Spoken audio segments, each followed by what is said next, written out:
The rules are meant to be changed. Yes, they are. It's running. Okay, good morning, everyone. It is September 19th, 2023. It is our 9 o'clock board briefing agenda meeting. Let the record reflect that all 5 commissioners are present, our executive management team, and we will start off with Chandra Fox, and Chandra is on Zoom. Okay. Good morning, commissioners. I'm actually joining you from a conference, and with me this morning, I'm pleased to have Stacy McLean. Stacy is our Washington State Assistant Deputy Director of Operations for State EMD. He's also our State Coordinating Officer and the Governor's Authorized Representative for this incident. And I'll be turning the floor over to him in just a minute, but there are a couple things that I wanted to give you updates on. The first one being that we are in the process of contracting with 2 local contractors to provide the asbestos testing for our uninsured folks on both the Gray Road and the Oregon Road fires.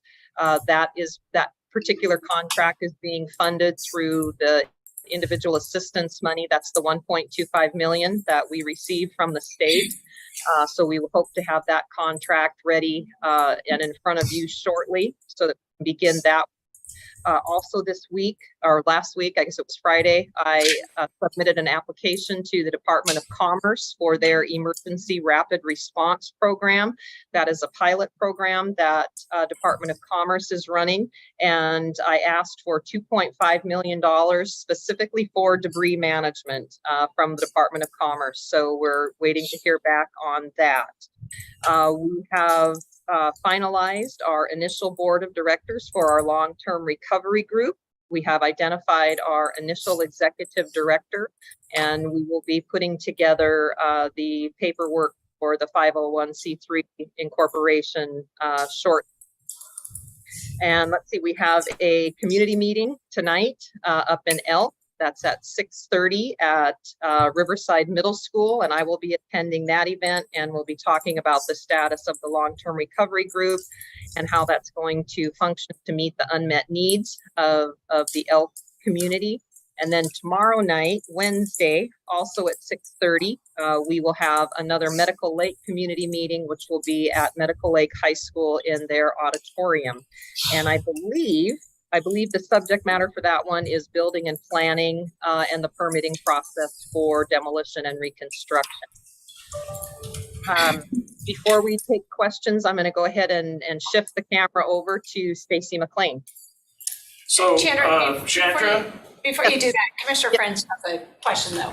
Yeah, so a bit of news for tonight's meeting, and I won't be there, but Friday, the Building Code Council delayed the implementation of the building code from October 29th until March 15th.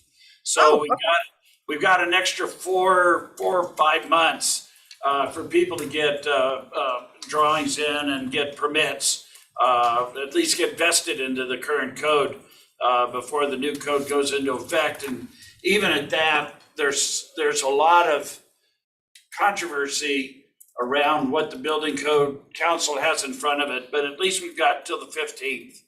Okay, great. Thank you for that. You bet. All right, good morning, everybody. Thanks for the time to be able to discuss with you a little bit of what we're doing at the state level and to help you out with your recovery here in Spokane. So as Chandra said, I'm Stacy McLean, the Assistant Operations Director for Operations in Washington Emergency Management. So a couple things. We've done some damage assessments for the public assistance program, which is anything to do with infrastructure. And fortunately and unfortunately, there's not enough damage to meet our state threshold. Both Spokane County and Whitman County both met their thresholds, but we have to meet a state threshold of about $13 million be able to submit for a public assistance program. So we are well short of that. So we will not be submitting for FEMA for a public assistance disaster. So the next one will be the individual assistance portion of the disaster for FEMA. The big part that we're trying to get our hands wrapped around is the insurance piece. So FEMA will only cover uninsured homes. And right now, We have 40 homes per se that we know that are uninsured, but we have upwards of 200 and some homes that we do not have insurance data for. So right now, we at the state are working with Ms. Fox and her team to figure out what kind of insurance those 200 and some homes have. We just received an extension request from FEMA because we only have 30 days from the time that the incident ends, from the time that we can submit for our disaster declaration. FEMA, we requested a 30-day extension for another 30 days, and that was approved last night. So we have until October 21st to submit our individual disaster declaration. Problem with that one is the numbers that we have right now. If we were to submit today with only 40 homes, we would not get approved. So we've only been approved twice in the state for an individual assistance disaster. One was in Gadget for the floods, and then I'll be able to provide. So for our numbers for the state, for us to become an area where FEMA will look at it, we need to have around 170 to 200 homes uninsured that are major damage or destroyed. So once we get the insurance data and get a better idea, we'll have an idea of if we're going to submit or not. But that's just a little reality check there. Of the chances of us getting a FEMA approval is probably slim, but we'll get the insurance data and we'll see what we can come up with that. Any questions on that piece? Nope. Okay. So on some other pieces that we're working on is, as Chandra said, is figuring out the debris removal piece of it. So part of my job is to figure out all the funding streams that we can use across the state to be able to support recovery options. But the first part I have to really be able to understand is, what is the county stance and what is the county going to do with your funds at the county level, and how do I mesh those together with what state funds? And to be honest with you, there's very limited state funds to be able to do this. We do have some state funds coming towards us. So I would love to hear from the county kind of what your stance is on recovery funds and what you think you guys are going to be able to do at the county level.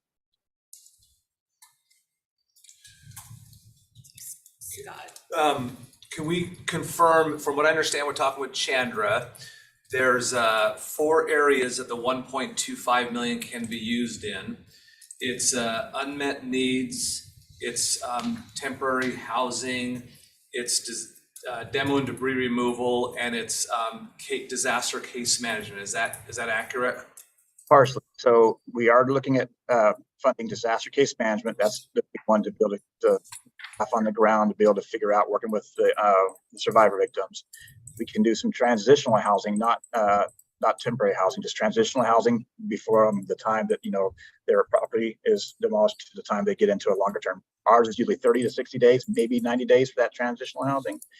The other piece that we're doing for the unmet needs is there is a fund stream for unmet needs, but we have to get those disaster case managers in place before we can figure out what those unmet needs are. On the testing side, this fund is not going to be able to be used for private property debris removal. What we think we can do is use it for testing of asbestos to be able to figure out what the next stage is for the private property debris removal. If you look at the private property debris removal on that side of the house, typically from what we've done in the past is about $20,000 to $25,000 per property, depending on how many buildings they have when they have asbestos on the property. This money that we have right here is hopefully being able to use that with some of county money too, also to figure out the testing piece, so we can figure out what we really have in front of us. To me, is the best case scenario is do the testing side of the house, see how many properties actually have asbestos, and if there is asbestos on the ground, to me, I think that is a much higher level of a disaster. That's why I really would love to have the county helping us do that testing piece. And then once we figure that out, does this become a local health emergency? If there is asbestos in the ground, to me, that indicates that this is a bigger emergency than just what the county can handle. And then I'm able to probably be able to put more fund into that piece of it. But we have to find that out first on the asbestos testing. That's the first step of this. Okay, so I thought I had seen some emails, and maybe I got this incorrect, but I thought I saw some emails through the our Washington Military Department that indicated that they thought the 1.25 million could be used for private property debris testing and removal for uninsured, underinsured property owners. So I think what I guess the question to be asked is, do the commissioners have an ability to weigh in on how the 1.25 million gets used, or is that a predetermined approach? So yes and no. So the county does have the ability to sway which direction we go with recovery, because all disasters start locally, and that's why we use Ms. Fox as the emergency manager as our coordination piece on what you guys, the county, want. I am statutorily required to spend those funds in a certain area. So I got approval for individual assistance type of recovery operations. So we have a policy meeting later on today with the governor's office and different state agencies to figure out where some of this funds will go, but I have some restrictions on that. So we could typically probably say we wanted to spend all that money. If you said, the county commissioner, everybody said, I want it all to go to debris removal, I could go back and probably get approval to do that. What that does, though, is that takes all that money away from disaster managers, takes that money away from the actual survivors from transitional housing and unmet needs. We are trying not to do that. We want these funds to go to the people. And that's what the governor wants these funds to go to. So that's why you really kind of need to figure out what you at the county level are going to be able to do for this so that we can spread those funds out as far as possible. Because if we put them all into testing right now, then none of that will go to disaster case management. And if anybody's been in their long-term recovery, you have to have case managers to be able to work with individuals to find out what type of damage they have, to verify their insurance and get that unmet needs accomplished. So that's the key for that piece. Commissioner Kearns. But isn't funding those case management, those unmet needs and sort of that long-term transitional housing, can't some of that be funded out of this long-term recovery group? And then there's also the money that was raised by Inovia Foundation that was to go to the survivors as well. So, I mean, just sort of looking at what the needs are today, I would think it would be a smarter move to utilize the 1.25 for the asbestos and the debris removal, and then utilize some of those dollars that have been fundraised from the public to fill those other gaps. Especially when you look at, I mean, Inovia raised almost $1 million alone, almost equal to what we're getting as far as the 1.25. So, I mean, you use one pot for one and one pot for the other. You're not really out or short, for on one end or the other. I mean, I think just directing that 1.25 to something down the road and not having the funds today to clean up, which could create a pretty large environmental hazard down the road. I mean, it seems a little short-sighted. So could we use that 1.25 million for that? Yes, we can. To a certain degree, I have to get approval to do that. The problem with the case management side of the house is that's going to be long-term money. So we at the front are going to pay for your case management to get that stood up, because that's the very first piece we have to do right off the bat. Right now, we're kind of flying in the blind by not having case managers. So you have to have that stood up in the beginning of long-term recovery. So we need to fund you for that right off the bat. And we're going to have 1 year funding for that. Your money that you have that's been donated to you, that money does not run out like my money does. So that money is going to be needed for 2 or 3 years down the road. I have 1 year money. That's all I have. So that, that donation money, you guys are going to need that, or your recovery meet is going to need that for long-term recovery. This is not going to be over within a year. This is 3, 5, 7 years long for long-term recovery for this piece. So I really want to save your donated funds for that long-term piece. And that's where you guys are going to need it, being able to utilize some of this money, to seed money, to get you guys started. And that's what we're really looking at trying to do. So I guess I'm confused. So is there more money? Yeah, Is there what more money money than the the county has? 1.25 that you're bringing to the table? That, I guess that's sort of what I'm confused. So is that the only money you're talking about when you're saying the money you can bring is the 1.25 that we've already been, that's already been allocated to us? Yeah, that's the only fund I have allocated to me right now to be able to do recovery, is that 1 million currently. So I guess, so as we talk about the 1.25, I mean, which Chandra, you were talking about, that you were saying you wanted to use some of that to hire, asbestos testing contractors. Is that what you were saying, Chandra? Yeah, so we are in the process of setting up contracts with 2 local asbestos abatement companies to do testing on uninsured properties at both fires. And how much are you anticipating that to be? So right now, our initial guess was about 175,000 of that. But that, like I said, that was an initial WAG. Okay, and that's a valid purpose to use that 1.25 for, correct? Yes. Oh, okay. Piece real quick, and it's that one is we do not know the total number of uninsured. We have those 40 homes that we know of right now. If when we're doing our assessment of this, out of these 200 unknowns, if another 30 or 40 of those homes are uninsured, that dollar amount that she just talked about is going to go up tremendously. Okay. Pat, I see you've got your hand up. Hi, good morning, commissioners. Can you hear me okay? Yes, can hear you just fine. Thank you. So I just had a comment about the public assistance in FEMA for Scott and Chandra. So is it possible that because this disaster was so localized that we could not have to go with the state threshold in an application to FEMA? I just wanted to know if state EMD had considered that we had 2 large fires burning in the county, and we've got the Whitman County fire. So it wasn't a statewide disaster in that the devastation was spread across multiple counties, but it was very localized, and the magnitude of the disaster in Spokane County is probably greater than some of the other fires we've seen recently. So I was just curious if that had been considered, whether we could make the case that this was a highly localized disaster and not have to meet the state threshold. Yeah, I appreciate that. Unfortunately, no, we can't. This happens to us quite a bit throughout the year with disasters where we have, very localized flooding or fires in, 1 or 2 counties, and they meet their thresholds. FEMA does not waiver on the state threshold across the nation.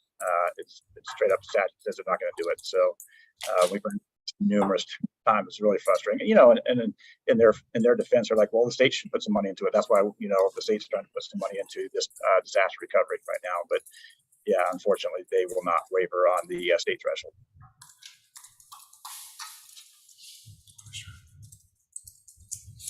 Chandra, when you and I were talking last week, the current number of homes that were lost that has been assessed was about 100, and from that yielded, I believe, the 40 or so homes that were uninsured. But you had also highlighted to me there's another 260 plus homes that were lost that are still awaiting the ability to contact the property owner to determine that uninsured insured status. Is that accurate, and is that kind of still where we stand today?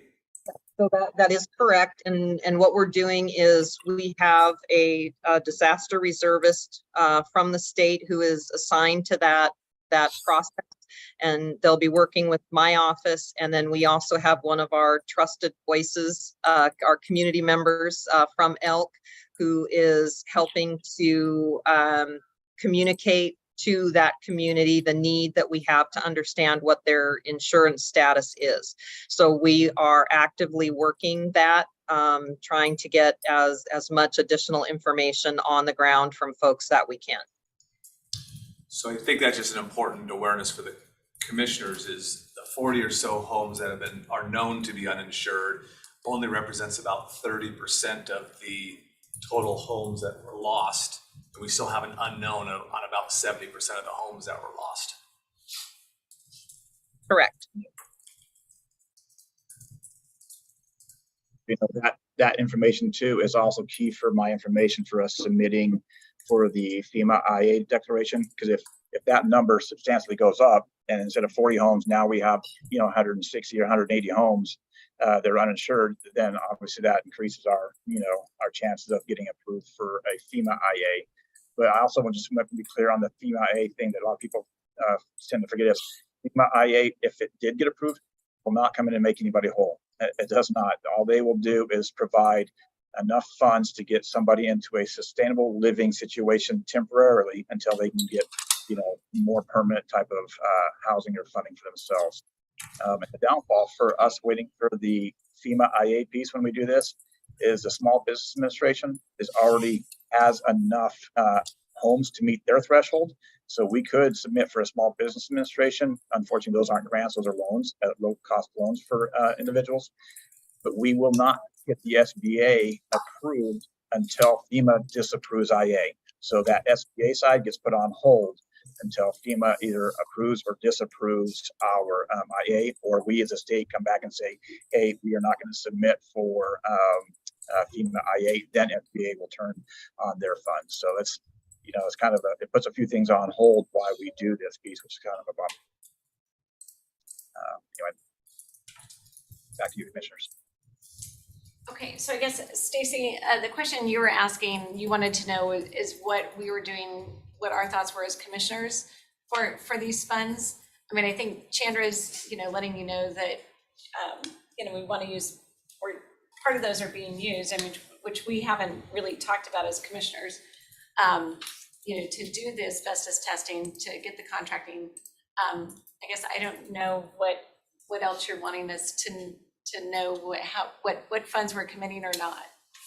Yeah, well, I guess I'm curious, is the county, what's the county stance on helping support this recovery piece? Because I need to know clearly if you're putting funds into some part of the recovery piece so that I don't duplicate my benefits or try to, put money in your guys' side of the house. Because, if you look at the recovery pieces, it starts locally, the cities and counties, you're responsible for doing that piece. And then when it's above your capacity, you come to the state, right? And that's where I think this asbestos piece is above your capacity. That's why I think we're able to help out with that side of the house. But I want to make sure that we're not duplicating benefits and see what your guys' investment is into the county so that we can put all those together in the big long-term recovery piece. That's what I'm really trying to do. I mean, so far we're doing what we can. So on the assessor is assessing the properties. They have aerial footage to reduce the amount of property tax. And if they need to, they'll refund property taxes if people have already paid for the year. Otherwise, the October statements, they're hoping to get those reduced prior to those going out. I'm not sure that we're quite making that, but they're hoping to. But we'll look at refunding people that have been impacted based on the reduced value of their property. So we're doing that. We're trying to streamline our permitting process to make sure that families have reduced our permitting fees on some of the cases, so that way people could come in and we can't gift, but have a reduced fee for them to do the debris cleanup and to look at permitting for their home. Just I guess Chandra knows all the rest of the services that we've been doing, but those are the things that we can do immediately to try to help them recover. And then the commissioners are on the long-term recovery teams. We're trying to get these briefings weekly to know what's happening, and then trying to make sure yes, that we're not duplicating any of that. Our solid waste department's here, and next time I think we'll have our health officer join us as well, as we look at what happens if we should declare a public health emergency or need to, because he would be the one who would do that. It's not the county that does that. And what would that mean? So I think we're still trying to figure out how do we help people and what can we do? Yeah, gotcha.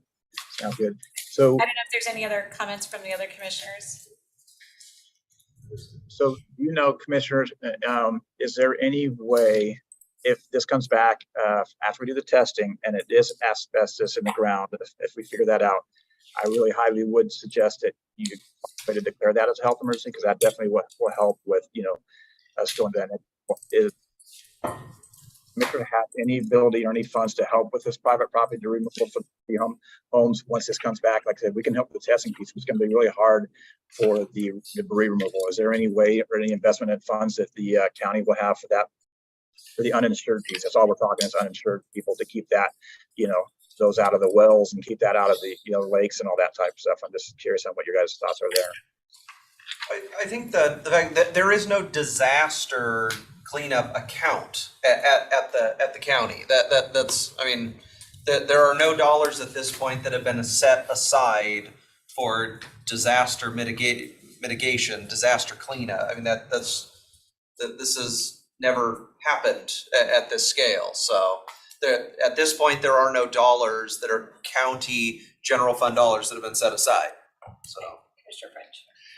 But if if we do discover that there is asbestos in the soil, would that not then make it a brownfield eligible property that we could go after some state or federal money for brownfield cleanup?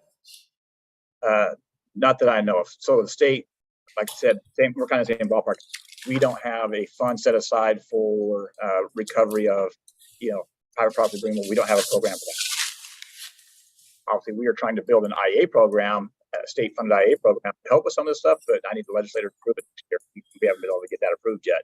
So I don't have a fund for that either.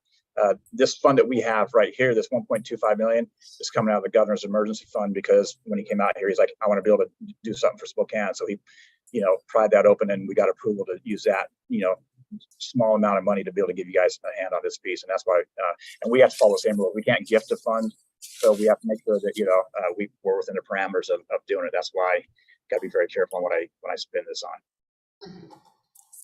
And if you look at, I know this comes up a lot too, is, can the Army Corps come in? Can the EPA come in? So unfortunately, unless we are federally declared for disaster, the EPA and Army Corps do not have the ability to assist us on this. And I just had a meeting with the Army Corps last week specifically to see if they could give us even a technical assist under their regular authorities.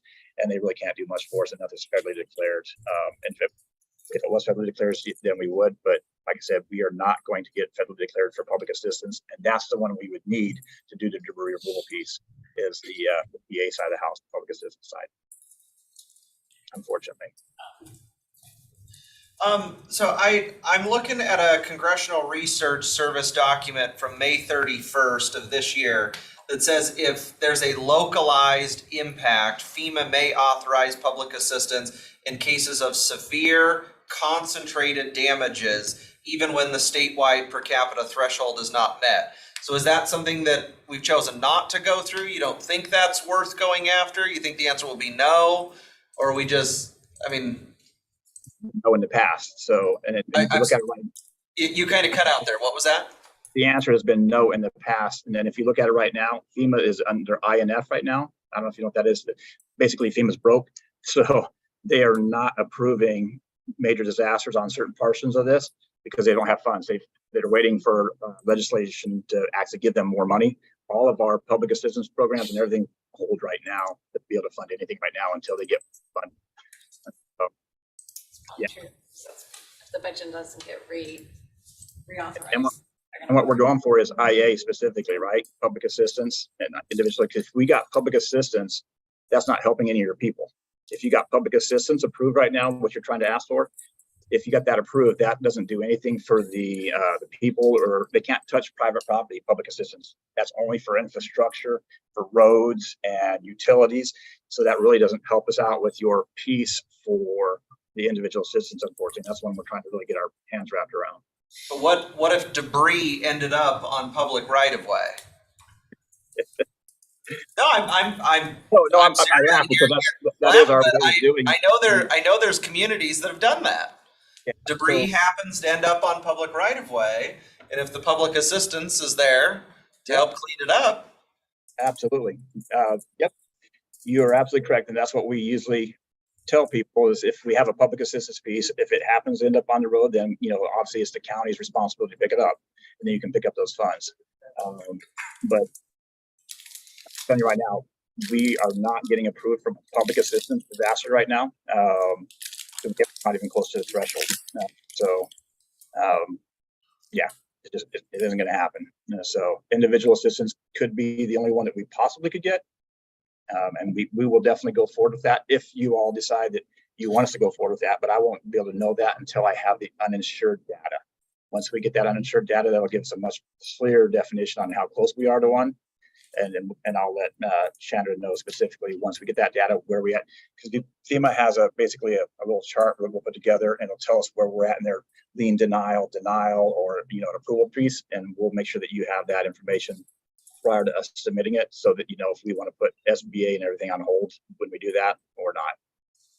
And that we're looking at hopefully being able to submit that maybe by the end of the month or the first week of October. Scott. You highlight one of the challenges, I think, for the commissioners. As Commissioner Kearns mentioned, there is no disaster recovery dollars that have been set aside or identified here in the county. But not even knowing the scope and magnitude yet of the need is the challenge one of the challenges for the commissioners to consider. Right now, we know there's 40 uninsured properties thereabouts, but is that going to be 80, 120? What's going to be the need? Is it asbestos testing? Is it demo and debris removal? Every single property is going to have a different cost associated with it. So in order to even scope what an amount might be for the commissioners to consider pulling from other resources that are already committed, that's the conundrum that I think they're in right now, is just not even knowing what that scope might look like to be able to indicate one way or the other. I agree, and that's why we're putting so much pressure on ourselves and Chandler's team to be able to find the uninsured numbers, because that to me opens up the whole the whole project, is knowing what we have uninsured. Then we can go down to the second piece of how much of it is asbestos. That's the second phase, and then that much better.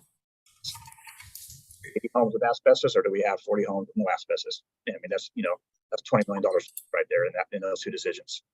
Yeah, and you guys, I know everyone's working hard on this, and I also know that there's hesitancy by some property owners to provide information. So we appreciate that piece, and again, know you're all working hard on the ground every single day. Yeah. I can answer or not answer. Any other questions or comments? Anything else from Chandra? No, I appreciate your guys' time. Obviously, if you need me, Chandra knows how to get a hold of me, and I'd love to come talk to you again. Yeah, no, and we appreciate you being on talking to us as well. So thank you very much for taking the time to let us know. pretty much joined at the hip these days. So there is one other thing that I wanted to share with you. We had a very productive conversation with Salvation Army regarding the disaster case management. And so we'll be working through that process with them to get a contract worked up for them to take on the disaster case management. It will be a minimum 2-year commitment for them.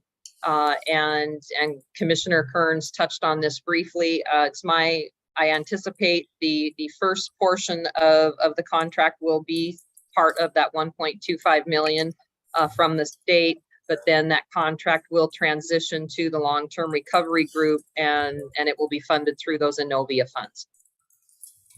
And what do you anticipate that contract to be? We're supposed to have the draft scope of work this week.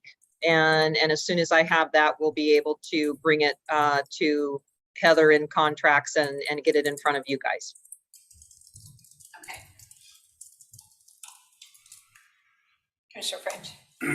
So this is somewhat related, but thinking about all the ways the government can get in the way. I was approached last week by a family that was interested in knowing whether they could locate a mobile home on the property while they're rebuilding. And technically, I don't think our zoning code allows that, because we would then be having two homes on single family property. And I said, well, if you could classify the mobile home as a job shack, contractor trailer, I don't think that we have any restrictions against that. But I guess what I'm asking is that maybe Mr. Anderson or Scott Chesney can look at our zoning ordinances for these areas that are zoned technically single family, and make sure that we can't, because I know that this has come up before, if you've got a mobile home that's on there and you're going to live in that while you're building your home, that's your home, and you can't get a permit for the second home, because then you violated the zoning ordinance. So if you could take a look and see what is it that we have to do to recognize that, you can have temporary housing in the way of a mobile home on the property while you're under construction. Does that make sense? Yeah. Yeah, so that's just, what's that? For RV or or an RV or anything. The problem, the minute you hook it up to utilities, and they've obviously got water and sewer there to be able to hook up to that, but then does that constitute a living structure and you're not permitted to get another replacement? So I just trying to think of all of the little hiccups that could get in our way to interfering with somebody trying to recover, because our code doesn't specifically address disasters like this. So if you could check on that, come back, that'd be great. No problem. Thank you. Because it would just be temporary. It'd be temporary, but I don't know that our code recognizes a temporary structure. I think it does, but only for 30 days. Yes. And Yeah. it's gonna take longer than 30 days to, they're gonna need it longer than 30 days, Yeah. so. So there are ways to get around it, but it's just like, if we could Get ahead of it. get ahead of it and anticipate that we got a problem coming down the pike and not react to it, that'd be great. Okay, thank you. We'll let you get back to your conference then. Okay. I think that's going to take us to our solid waste group. Right.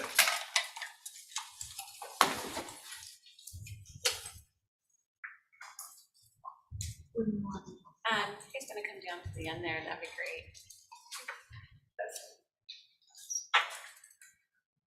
Good morning, commissioners.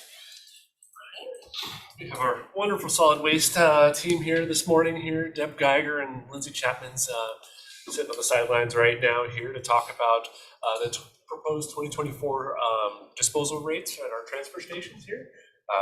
We go through a committee process here with the SWAC committee in order to have regular feedback on what's going on in the region, and we have I'll actually let Deb talk a little bit to the makeup of that committee and the proposed recommendation that they approve. Yes, good morning, everyone. It's nice to see you all again. We met with SWAC in mid-August to talk to them about our funds, our finances, operations, capital needs, all these inputs, and then forecasting some rates. I'm gonna get right into it. I'm gonna have a big ask for you guys today, so we'll just get right on into it. The SWAC did approve what I'm gonna propose to you, but you'll see up on the screen right now, those are our current rates. We charge $114 per ton for garbage, $15 minimum fee, $55 a ton for organics, $8 minimum fee, and then for every vehicle that comes in, we do a $2 environmental programs charge. Go to the next slide. Here's the big ask. Oh, dear God. Yes. Ta-da. So essentially what I'm going to be showing you kind of the need for is, as a per ton fee, we're looking at a 10% increase. And then we were increase our minimum fee for garbage. We did not touch the organics fee. It didn't make a very big impact when we calculated it out. And we also intend on asking for an increase in our environmental programs charge per vehicle. I'm ready, Gina. Run. Oh, run, sorry. I apologize, this is pretty small, but I wanted to kind of give you a little bit of background, our rate history since I've been in this job. Cumulatively for both municipal solid waste, which is on the left, and organics, which is on the right. A cumulative increase we've had in our rates over the last 5 years is somewhere between 9 and 10%, or 8 and 10%. So 8.8 for garbage, 9.6 for our organics. If you go to the next slide, Ron, this is our cost history. And so what I did was I just broke our costs, and this is strictly for transfer station operations. We have our fixed cost, which is just our cost for opening the doors, our transport cost history, and our disposal. And you can see our cumulative rate increase, or cumulative cost increases over the last 5 years have been anywhere from 10.5, which is disposal. It doesn't go up too much, but the other costs have gone up from 20 to 25%. I'm ready, Ron. Are there any questions yet? All right, our model, we have a rate model that FCS made for us, and when we plug numbers into our rate model, you can see our tip fee is in kind of the gray areas, and in the bolder areas are the calculated cost per ton. These are our actual costs. So for instance, in 2020, when we were charging $108 a ton for garbage, our costs were $108.93. And so you can see by this year, we're charging $114 for garbage, but our actual costs are $119.06. And then you can also see with our organics, the costs per ton versus our actual costs, or our tip fee. There's quite a big difference. Okay, I'm ready, Ron. So I want to give you just some factors on other expenses. I'm going to tell you our expenses are going to increase significantly in the next few years with the new contract, with all the new transport costs, with fuel, with inflation. We have a capital facilities plan in place, and we have, and I'll show you on the next slide when we get there, but we have quite a bit of work we need to do. Part of that plan is an expansion at our north transfer station because with the population growth, we're getting a lot of tonnage growth, and that actually is our smaller facility. We get more garbage there than we do in the valley. We have deferred maintenance because we have a contractor right now running our facility, and they're not that interested in keeping it up, and didn't want to spend too much money just to have it kind of beat down again. So we have some maintenance coming up next year. Another component that we're adding to our tip fee is some landfill closure funding. Our landfill closure fund is run on insurance monies, and we are just dwindling down. So we're looking for a long-term funding source. So some of that money will go to landfill this go around. We also have an agreement in the regional system to keep our rates, or at least an intention to keep our rates similar to the city of Spokane's. We are not there. That's, and I can tell you differences are going to be large between us and the city. And then we also have debt service until 2056. And that's the rate increases with the city of Spokane, are annual as well. So we're basically high level. What we're proposing for next year is where they're about at this year. And so that's not inclusive of what they're going to be charging next year. Yeah, they've already been approved for next year. They're doing it 10% as well. You can't see this, and I apologize, but this is our capital projects. And basically, the two largest items are still in a $2020 forecast, but the point is on our capital facilities, we have about $14.8 million that we'd like to spend on our facilities in the next 6 to 10 years. And that's in $2020. Yeah. So, and then next run. So I'm back to our proposed rates, just so the sticker shock hopefully wore off by now. Are they okay, Commissioner French? I'll get there. All right, next slide, Ron. This is just some additional information, should anyone have any questions, but basically with this rate increase for 2024, and you'll see I didn't forecast out past 2024 because in November 2024, our contract with Waste Connections, our current contract and our known costs are up, and we are starting a new contract, a new scenario, and we're not sure what those costs are going to be, but I know they are significantly higher. We have bids back. We're finishing up looking at those bids and coming to you with a recommendation of what we want to do. So. I think that's, I have a couple more slides, if you want to go ahead, Ron. So is the city experiencing the same kind of rate increases with regard to the waste energy plant and some of the stuff? So I thought I saw where historically they were doing 2.9 every year, but they've bumped that up this year because 2.9 wasn't keeping pace. So what they did this year is they did their 2.9 again, or their recommended. I think it's been approved now. But what they did is, that's 2.9 across all of the public works utilities. Right. They're allocating all of that to solid waste. So water, sewer, are That's what I not heard. going up. Yeah. All, that entire 2.9 goes to solid waste, which nets about a 10% increase because they're seeing the biggest challenges in that fund. And Yeah. so- Their per ton rate will be like around 132. 132, okay. So,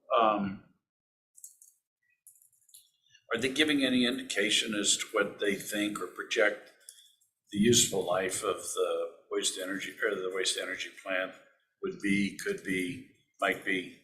Yeah, I don't know that we've had that conversation on the useful life. Scott, do you know more about that than we do?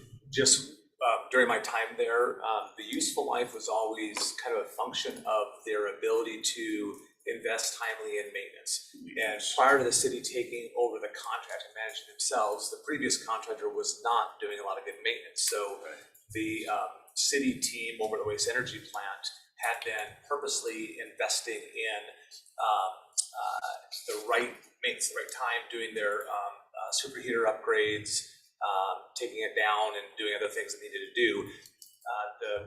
My memory was that it could easily last another 25 years, past the 25 years that it already had been 4 years ago, 5 years They've ago. definitely kicked their maintenance program way into gear since taking over. so we have had on the table for many years, and Deb knows this, and I think Kyle does too, the idea of quit transporting all of our solid waste to the MSW down out to the valley, and start, now we've got the transload in the West Plains, let's just go ahead and do that. And that, according to Dennis Hines, you remember the Bank of Hines, would save at least a couple $1 million from an operational standpoint, just in eliminating gas and transport. Are we at a point to where we can start seriously having that conversation now that we've got the infrastructure built? It's sitting there ready to be used. Now is the time to be able to try and achieve those savings for the system, since we're having to consume other expenses? Well, when we think about the community impacts, well, there's a few new factors that have come into this as well, which is there's a new Adams County landfill coming online next year. And that is not set up for rail. So that does change some of that diversion calculus, I would say. So presently, we send about 50% of our waste to, and this is not 50% every month, this is net 50% of the year to be disposed of at the waste to energy facility, and another 50% goes to landfill. Right now, that goes through Republic. We are working on an amendment to our interlocal agreement with the city of Spokane to revise the termination date of that to marry up with our new contract. So we already are in for the year, but we'll be proposing a resolution here this fall that's going to align those dates up so that we can move forward with our new contract as well. We can't talk too much about that. We're still under an NDA until we have a recommendation to bring forward.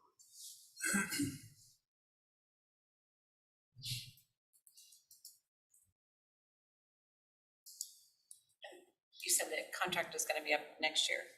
Correct. So they basically have a year of transition to get the resources they need to understand the facility as well, and to get dialed in on what that looks like for a hopefully very smooth transition in November of 2024.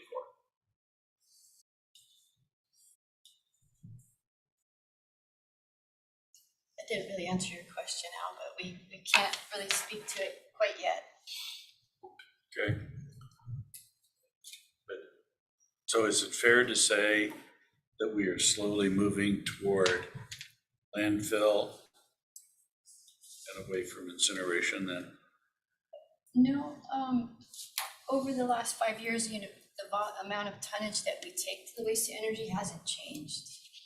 But because of growth and increase in tonnage, when I first started, we got, I think it was 76 to 79,000 tons a year, and now we're up to 122, 125.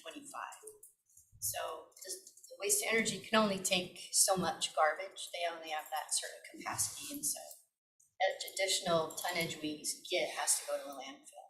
So, and Al, it's definitely fair to say that the percentage of our tonnage going to the waste to energy facility is going to be on a decline for the foreseeable future as our tonnage, as their volume grows and our volume grows.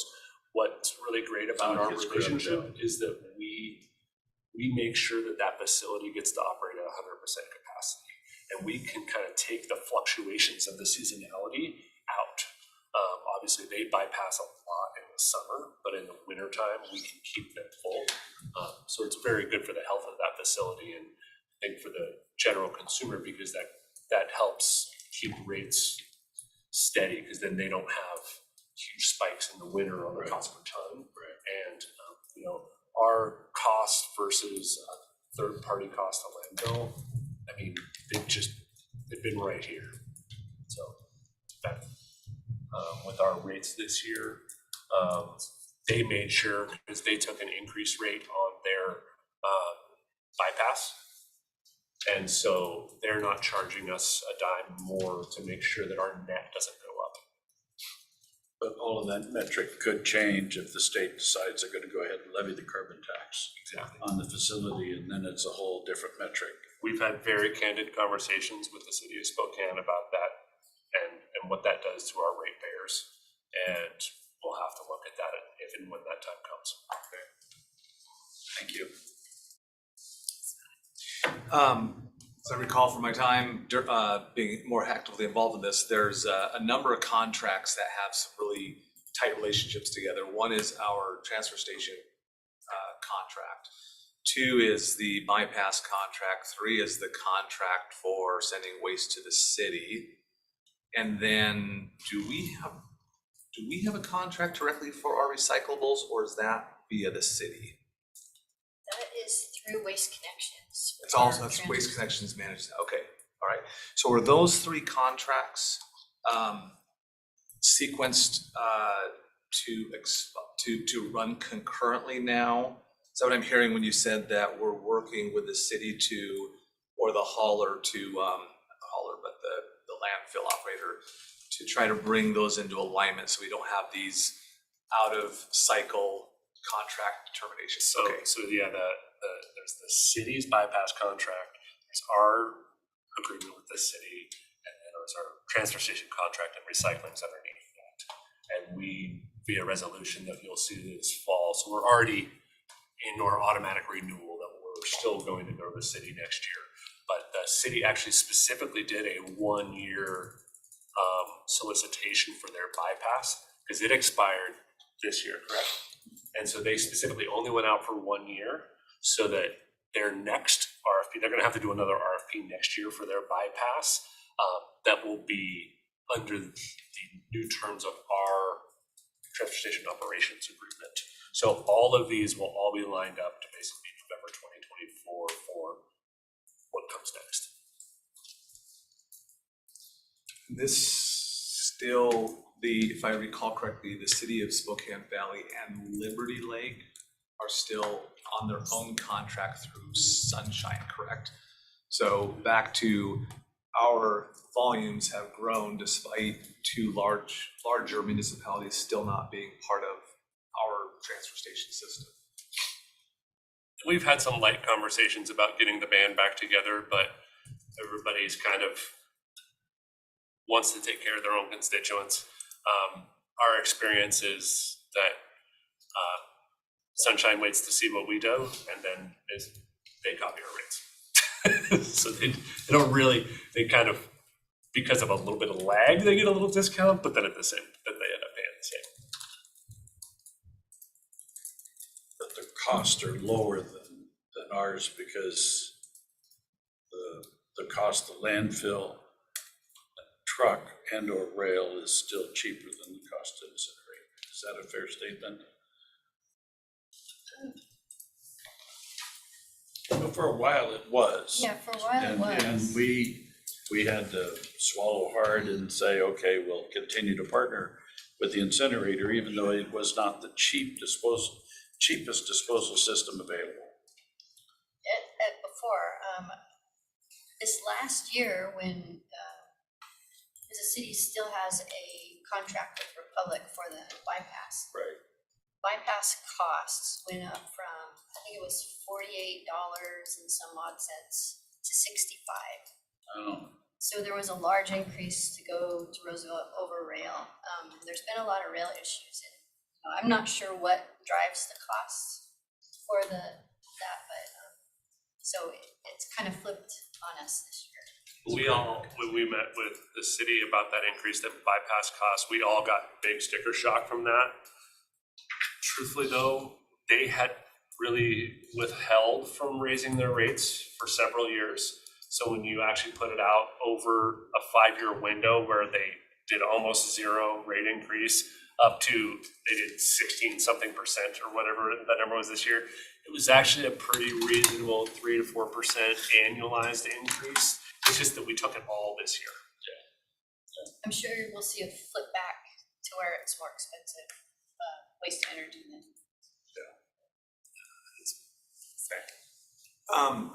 So with this new Adams County landfill coming online sometime in the near future, I'm sure they're going to be hungry to try to garner some business out there. Without rail, has there been any discussions on how they're proposing to transport it there? Is it going to be all by truck? By truck. There is they had rail close to the site when they were early planning on it. And then it got converted to a Rails to Trails project. And so now there is still some ability in the long-term future to bring rail through there. There's an alignment and a route that could be done. But I would say, at least the next 20 years, that's going to be a trucking facility. So to Commissioner French's question earlier, is it fair to say, as we are assessing the opportunities to utilize the transload facility out on the West Plains, clearly there's a logistical piece that we have to think about, because right now we bring all of our, I believe all of our bypass down to the intermodal in the valley, right? So we have to think about time and effort to get it out there. And then now we're seeing the cost of, is it Rebanco Republic? Their bypass costs are also going up dramatically, which influences the whole economics of stuff. So, but I know we've been wanting to look at that as an opportunity, especially when we know that in probably 5-6 years ago, if my memory is correct, our bypass was maybe in the 20% range thereabouts. And again, while our volume is staying consistent with going to the waste energy, our volume now bypassing because of our growth in the county is going up much higher. Yeah. So there's, and I remember those days where the landfill costs were slightly, they were less than the waste energy, and there was always that economic evaluation of which one we want to be part of the system that makes sense to generate clean, energy out of this. But at some point in time, we got to be thoughtful around the cost to our citizens, our ratepayers too. So, okay. Yeah. So we didn't have a question. It was just a narrative. Well, then a fine narrative was. So I have a question. So on the environmental programs charge going from $2 to $3 per vehicle, what does that do? Basically, we use that for our environmental programs that they have, like household hazardous waste, which we can still use some LISWIFA grant for, but we use that for that, or in recycling, our leachate sumps that we pump, those types of things. All that money goes to those programs. So picking up, Deb alluded to it, our landfill closure accounts, if we did nothing, would run out in 2025. We have about 18 months of runway left. And that's it. That's the end of the one-time money that we have to manage our landfills. So what we have rolled into this rate setting in this environmental programs charges component of that is that we cover 50% of the landfill closure costs in 2024. 2025, solid waste rates would be covering 75%. And in 2026, solid waste rates would have to cover the entire cost of landfill closure unless another funding source comes forward. Certainly it has been pulled into the conversation about the Aquifer Protection Act, and there's certainly some alignment. Our landfills have our work we do at our landfills is aquifer protection, so that could be a funding source that picks up some of that cost or all of that cost.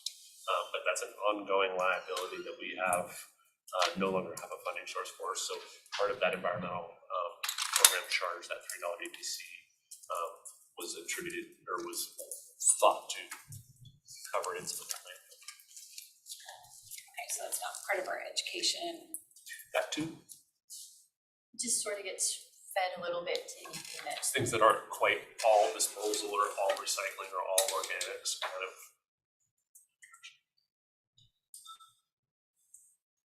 And if I recall correctly, there is a little bit of an economic driver into that decision for a separate per trip fee versus all on the minimum, because as you can imagine, as a large 10-ton load of waste comes in, it's one transaction going through and one touch point, and then you have all these little 200-pound or 500-pound trips coming through, which is a lot of administrative management on our team to transact those things through. So it's kind of a balance of trying to recognize there is a cost of every trip that comes through, and there's a cost of the minimum tonnage that they have, and not everyone brings full loads in all the time. They'll bring a couple of cans in occasionally. So there's got to be kind of an economic balance or evaluation of how that transactional cost actually gets generated and then gets covered by the fees. If I'm saying that correctly. No, I mean, that's all fine. I'm just wondering, what that is, how that is being used to talk to people and justify. yeah, and I know that I've been working with finance, we're trying to create a kind of a bucket system with our budget that will show this in a report so that we can actually show you exactly where the dollars go. It's a little bit, I'm not an accountant, so it's a little confusing to me, so we're gonna do budgeting for dummies 101. You're all good.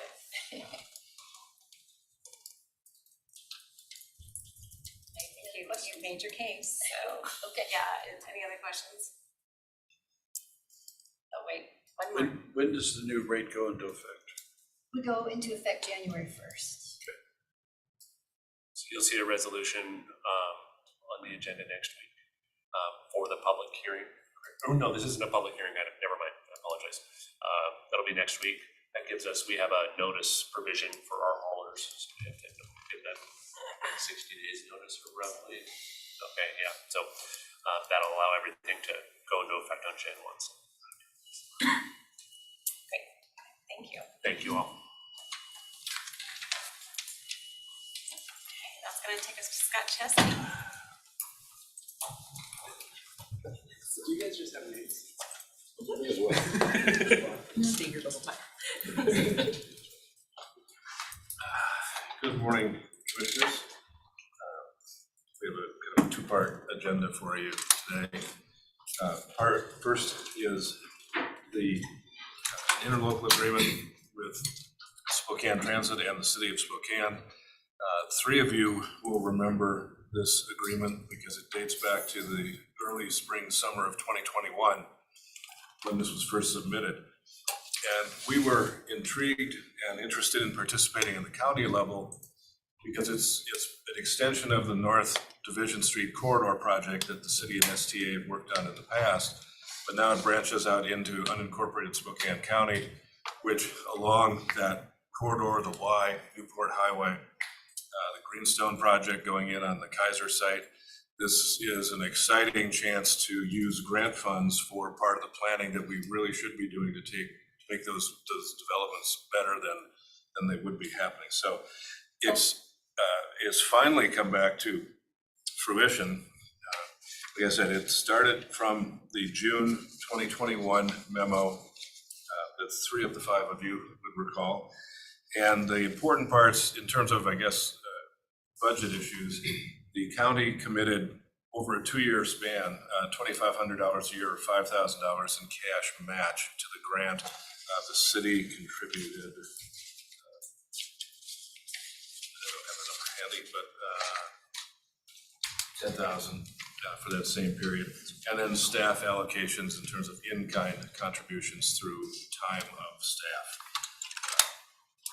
The other groups, legal counsel has reviewed this, and we're ready to bring it forward for your consideration next week. So certainly open to questions. The scope of work is simply related to that transit-oriented development, expanding STA service into the unincorporated areas and looking at where stops would go to maximize development impact nearby.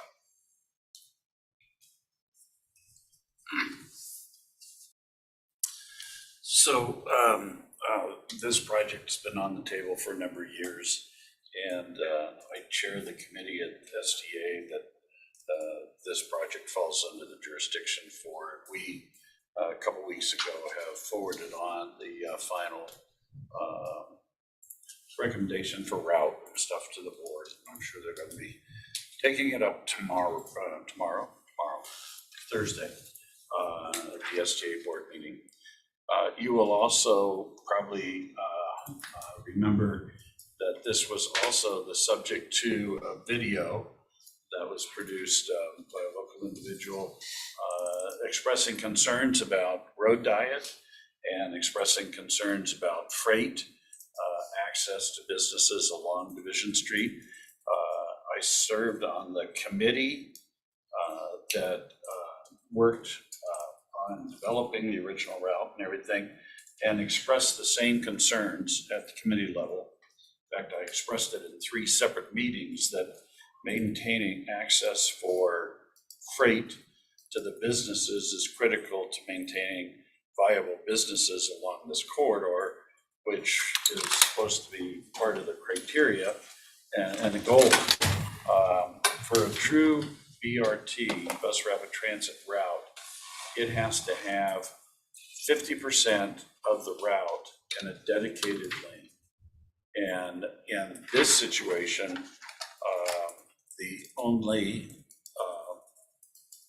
place that the route currently has that dedicated lane is inside the city, because I argued that we were not going to support having it, the dedicated lane extend into the unincorporated area of Spokane County.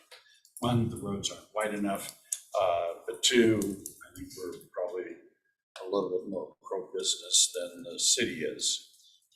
Well, in fact, I will share with you that the 2 people on the committee representing the city was Candace Mum and Kate Burke. And in one of the meetings where I was arguing that you need to maintain freight for particularly the large retailers, Kate Burke made the statement that, you know, I don't care if we have these stores inside the city and they can all go to the county. My envision of economic development is to maintain small mom and pop shops along Division Street. And I thanked her for sending those businesses to the county, because it was got to be one of the dumbest statements I've ever heard a city council member make. So the compromise was to incorporate what's called a BAT lane, which is a bus access traffic lane. And that is a shared lane between freight and bus and other right turning traffic into the business areas and stuff. So the current plan does not include a road diet in the unincorporated area. It does include a road diet inside the city of Spokane. That's part of the energy behind the video, is road diets that choke down commercial activity. So I don't have any problem supporting this, because we've orchestrated it to where it won't have a negative impact, and the county and the city can resolve whatever they're gonna resolve with regard to business access and stuff like that in their own lane. I have received assurances from WashDOT that freight access will be a priority for them, and it'll be their asset until the project is completed. So we'll see what gets resolved between WashDOT and the city of Spokane. But that's kind of a 50,000 foot look over what's turned out to be a year and a half's worth. So anyway. Can you repeat, what was the bat lane again?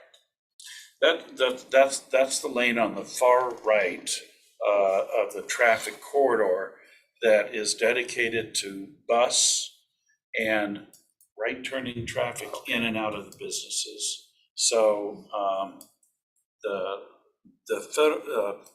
FTA, their definition of BRT is that at least half of the route has to be dedicated.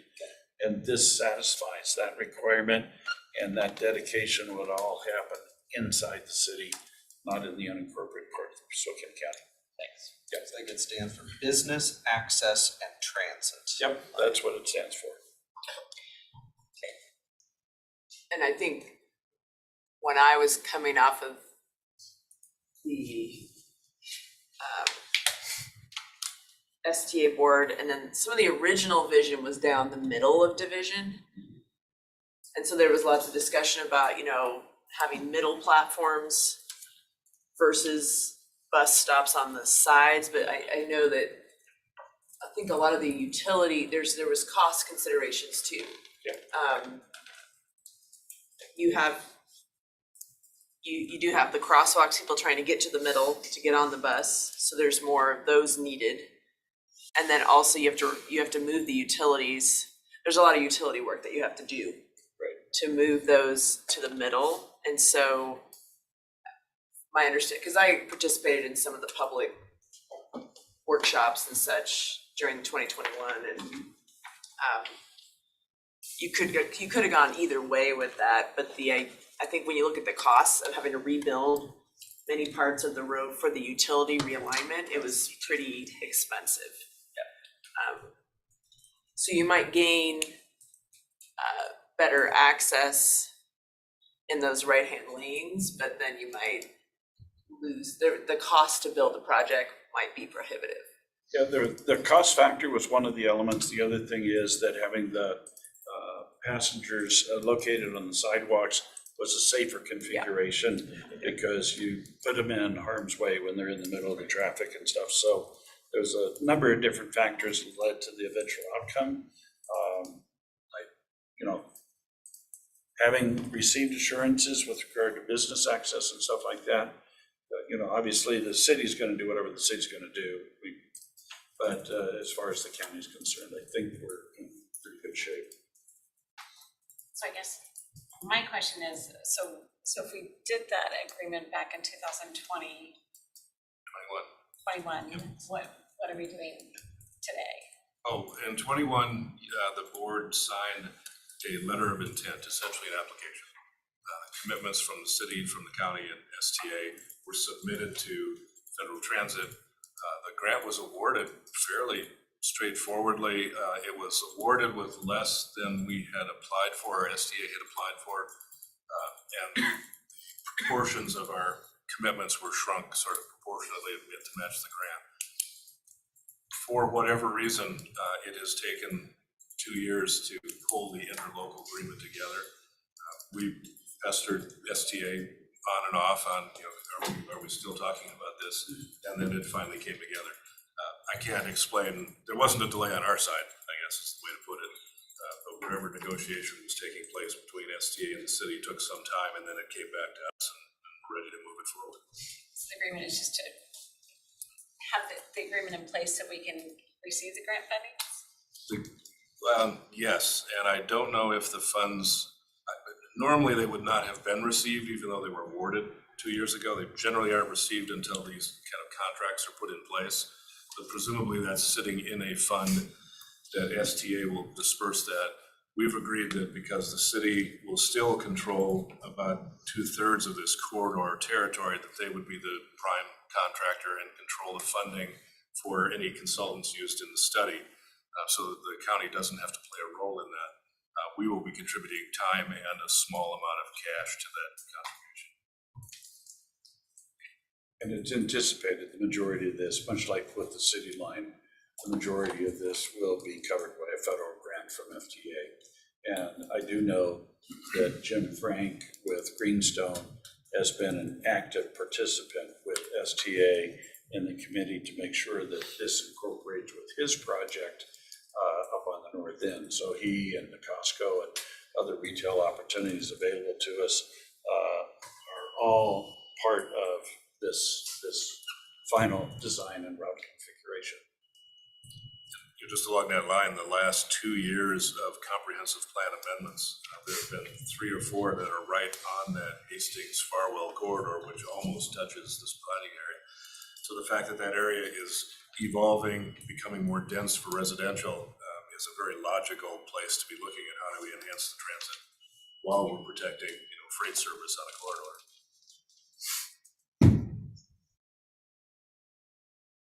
So this will be on your agenda next week.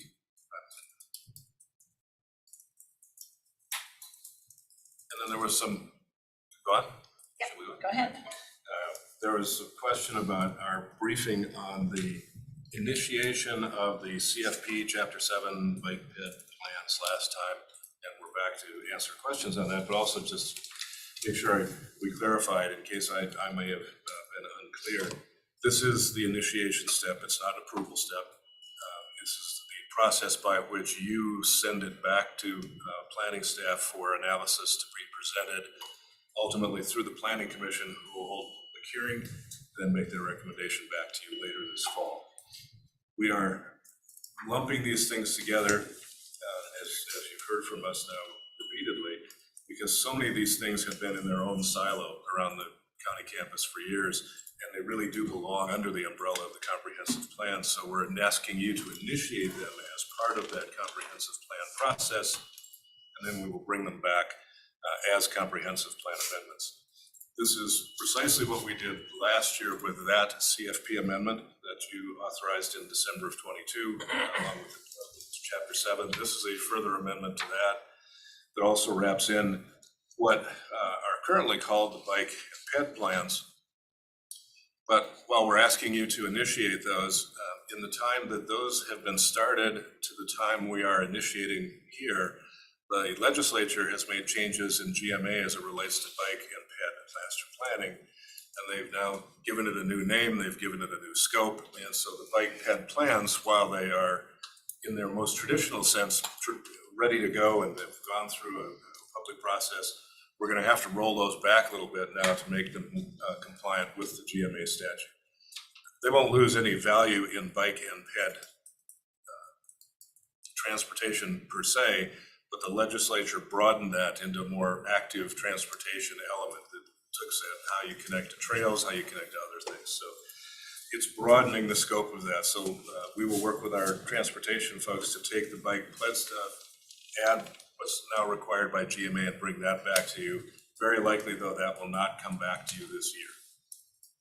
Bike ped will probably get deferred to 25 because of the added work that we didn't anticipate, none of us anticipated when we started down the path of creating these bike and ped plans. However, we're asking for your initiation to get them into the cycle.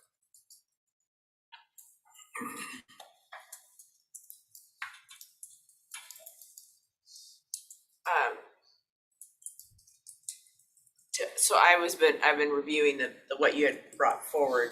So what you're saying is you're gonna take those bike ped plans back, do some reworking, and then bring them forth again. As soon as possible, but very Okay. likely not this year, just Okay. because there's a lot of work to do this year. And this will take an effort. Do they require a little bit more detail around the capital improvements and estimated costs of like doing different infrastructure, improvements to support bike and ped? I would say it's hard to say at the moment. RCW is, as you might imagine, fairly high level. It just talks about adding, collaborative efforts to identify and designate planned improvements for active transportation. So if you're identifying planned improvements, there's a capital facility implied in that might be different than a proposal for a dedicated bike lane or a pavement marking system of sharrows or something like that. But the bike and ped plan is a subcomponent of the transportation plan. So it's not exactly the same as what's required in the CFP, but the transportation plan has the 6 and 20-year plans that they have to do. So it would be under the transportation plans, what they bring forward. I think when it comes in front of you, they usually call it the TIP. But the TIP is a part of the transportation plan, which is a part of the comprehensive plan. And so that TIP should include 6 and 20-year plans theoretically for the active transportation portions. I mean, yeah, when I was going through it, I didn't see any dollar amounts. And I think, just wondering how that comes together, because I think you'd want to have that costed out, because we know that at the federal level, they have a pot of money dedicated to active transportation projects. So we'd want to make sure we were shovel ready for those to be able to say this project and apply for the funding. We agree completely. I mean, the historic, historic reason for doing master plans is to make them grant ready, is to provide a document that you can go and say, okay, here's the notification of funding availability. Here's our grant that fits these items. Please send us a check. By wrapping it into the comprehensive plan, we're also then making it compliant with our own capital facilities plan, which includes the capital improvements that the county does in a separate place. It would not change the ability of any of these documents to be pulled out in a grant application style. But sure, it should anticipate what those costs would be if you're going to go look for a funding source for them. I see what the goals are of each, the pedestrian master plan and the bike master plan. But so would any of these require that, say, if we repave or rebuild an existing road, that would be required to add on sidewalks or bike lanes? That's a really good question. The county does have a version of a complete streets ordinance that would play into that. And that would be the most likely guiding document on if that had, and I don't have it committed to memory yet, but if it says, when we decide to redo a street down to the base, one of the things we will do is we will use the complete streets model, and that includes making accommodation for bike and ped. Okay. That's a very specific implementation piece, whereas the GMA is just simply dropping the words bike and ped and putting that all under this umbrella of active transportation. But I want to add something to that, because while that's accurate, so the legislature passed ESSB 1181, and in large part we know that as the climate action that kind of wrapped that into the GMA. But another thing they did major in transportation is they changed the level of service requirements. So for 2026, when we're updating it, it used to be that you had to set an LOS for just the road and car traffic. They changed it now it's multimodal. So our transportation folks, we all just kind of just started to realize this change had happened this year. And so for 26, all of those LOSs that have been set traditionally for just taking into consideration peak traffic hours are now going to have to be reset to consider an LOS for multimodal transportation. So that will very likely affect what our standards, we're probably going to have to revisit all of our rules, all of our codes on concurrency to change that to now all of a sudden include things like bike and ped and all this multimodal, because the LOS won't changed. But that's probably coming in 26. The bike and ped was something that, as I understand it, was undertaken about 3 years ago. We started to create this thing that had been contemplated by the legislature, and then we finally got it in this great place. This year we were going to pass it, and then the legislature changed it, and now it says all of a sudden active transportation. So this is kind of one tiny piece of that bigger pie that we want to move forward with, while recognizing that multimodal is coming at us like a freight train in 26, and that bike and ped or this active transportation will probably be a part of that. And we're still trying to figure out how that's all gonna work out. So it's different pieces of the pie. Can I just do one quick follow-up? So what in the proposed bike and ped plan that you've gone out and gotten, even that the county's been working on for a couple of years, what is it that still needs, that you're realizing now needs more work specifically? So we, Scott can probably speak to this too, but we held a public workshop and we did receive a few on this exact issue last week. And we got a few public comments, and some of them were, the multimodal transportation requires a trails inventory.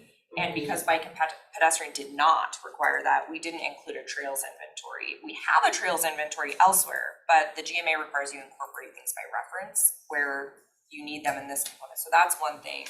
And then there were a couple other public comments on just maybe we want to distinguish or recognize the difference in multimodal transportation or in active transportation between rural areas and urban areas. So we're gonna kind of go back and look at that. And then also, there's some ADA requirements, some other active transportation requirements that we wanna make sure that we cover to all of that as well. So this is just new that was adopted in this last year. Session. It became effective like July 1st? Yes. Okay, all right. Well, I'm glad you caught it, and we can, And, 1181 is, hopefully it'll just keep improving the work that's been done. it is very, very complicated. I mean, we've been looking at this because it's notably just called the climate bill, and climate resilience, and then it's talking about reducing vehicle miles traveled, reducing greenhouse gas emissions.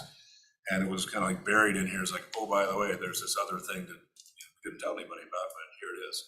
And so when you talk about changing those levels of service, now, A through F, and that's based on transportation throughput, if we're gonna have to figure in, what does that look like with a bike lane? Or what does that look like with a transit lane? And where do you put the transit stops? Again, is it a leading stop or is it a lagging stop? How does that affect all that? All of that is gonna be looked through on these new bills with a sense of, first off, can you make it safe? Can you make it convenient? But also, can you literally reduce the miles traveled and the emissions gases being produced? That's a really complicated piece of work. Now, to be fair, the legislature also provided funds for that. We're preparing that application right now. That will go back to Commerce in the next 2 weeks, last Friday in October. And that will provide up to $800,000 for study on this exact element. So that's something that we've factored into this a little bit as well. On that piece, is that funding that's in addition to the funding you've already used to It is. staff up? It So is. will that involve more staff, or do you have a specific idea for that yet, or you're still No. working on it? At this point, we're comfortable with the staff we've got. And partially because this element is going to require an enormous amount of subject matter experts and technical expertise that we will hire through consultants. We're not going to be asking planners to become climate scientists and figure out the metrics on this. We will use that and put it into a planning envelope. When this was first coming out, it was anticipated that that amount for a county our size would be $650,000, and it became $800,000. So generous of the legislature, but even recognizing it was going to be complex. So you have to apply for that? Yes, it's not a competitive grant, Right. but we do have to apply. And this is the same process with the rest of the plan. We will put together an application, it'll have a scope of work, we will sign a contract, and then for each of those elements that we complete, we will send in our invoice and we will be reimbursed for that cost. It does not mean we receive a simple blank check, but we can spend up to that amount as long as we document how we do it, which is typical of any grant fund. A lot of work. Any other questions for Scott or Jessica? Thank you, commissioners. And this this is on your agenda this afternoon, the initiation, Initiation for, CFP Chapter 7 Bike and Ped Plan. even though it's not gonna be ready for a while.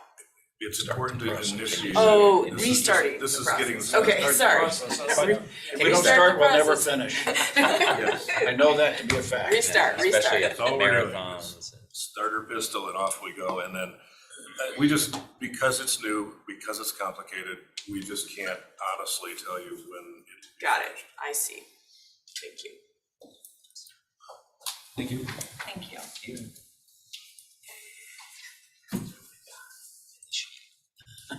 I think it's 4A on today's agenda is that.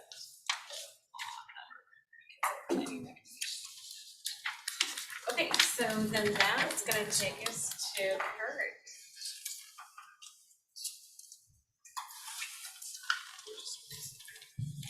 I just have several items on the agenda today, so. Yes.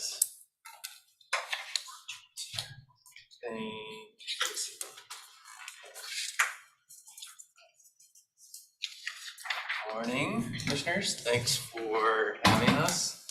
Parks has 3 items to brief today. Kurt, do you introduce our, Most on your? definitely, yes. We'll introduce Mark Heineke, East Parks new planning development and real estate manager. Mark began employment late August for Parks. He brings Spokane County 30 years of experience in parks across the country, I think it's fair to say. He's earned a bachelor's in landscape architect and a master's in public administration. We're excited to have Mark, and we've got tons of work for him to do. And today, Mark will be briefing you on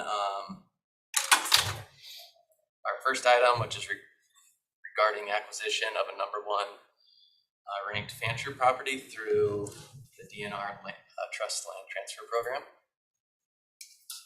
With that said, I'll turn it over to Mark, let him finish introduction and get the roll, and then we'll do the other 2. Thank you, Kurt. Good morning, board. As Kurt mentioned, I'm the new park planning, development, and real estate manager, taking over the vacated position from Paul Mose.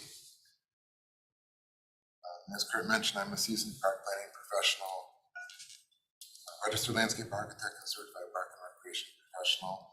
I'm here this morning to talk about the Trust Land Transfer Program. In a nutshell, this is a great opportunity to potentially save up to $1.5 million through the Conservation Futures Program. If this sounds good, we'll have a resolution for application on 26. Staff will work with the DNR to transfer ownership of this DNR-owned property to Spokane County ownership at no cost to the county. If it's not successful through the DNR program, then we'll continue to explore acquisition through the Conservation Futures Program more traditionally. This property is a desired addition to our existing Conservation Futures Program. If acquired, the property will be managed for recreation and wildlife habitat. Public is using the property right now for biking and hiking and for nature exploration. Now, the takeaway is we'll have a resolution for you at the 2 p.m. board meeting next week on Tuesday, September 26th. If you approve, I'd be happy to answer any questions you have. So since this property abuts the Phelps Field and have we coordinated with them in terms of any of the activities that we're proposing to do here? There was a Conservation Futures nomination that was prepared 2 times. And public's very involved with that process. To answer your question directly, I'm in the process of preparing the grant application. And so as part of that process, we'll be coordinating with budding landowners and whatnot. Commissioner French.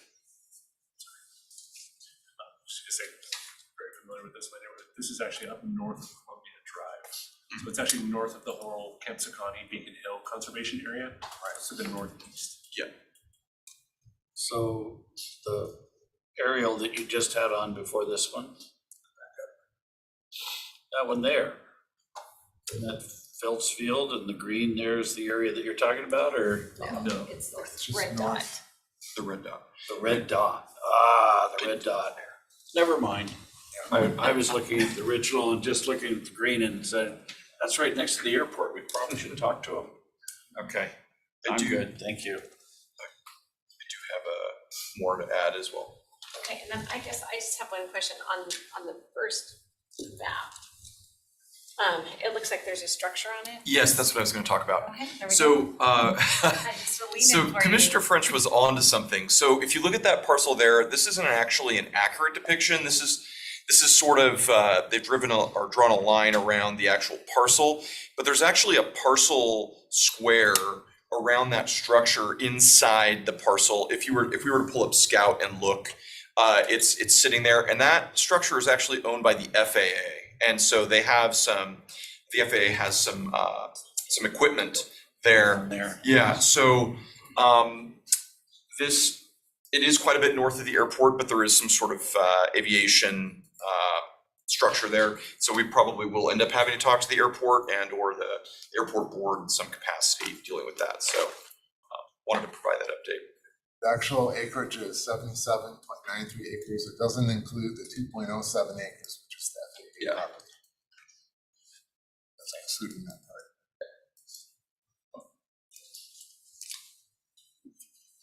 Can you enter this where do you enter the property from? If we pull up that other map, it kind of shows how it's connected. And maybe this is not a good map. My understanding is that there's access to it kind of from the south. And I don't know if you've got more information on that, Kurt. There, I believe what Doug told me is part of this agreement will include working with the HOA to create an access agreement to that property. And I believe if you go to the next map, it'll kind of show you where it kind of snakes around at the southern area. And I believe that's it kind of sees some of the wider drawings of beyond the parcel. And that HOA in there is what I understand they'll be working with for an easement for access to it. That's correct.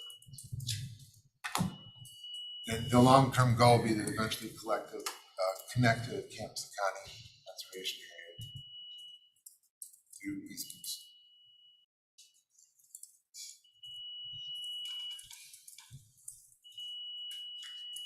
Can't beat the price. It's a great price.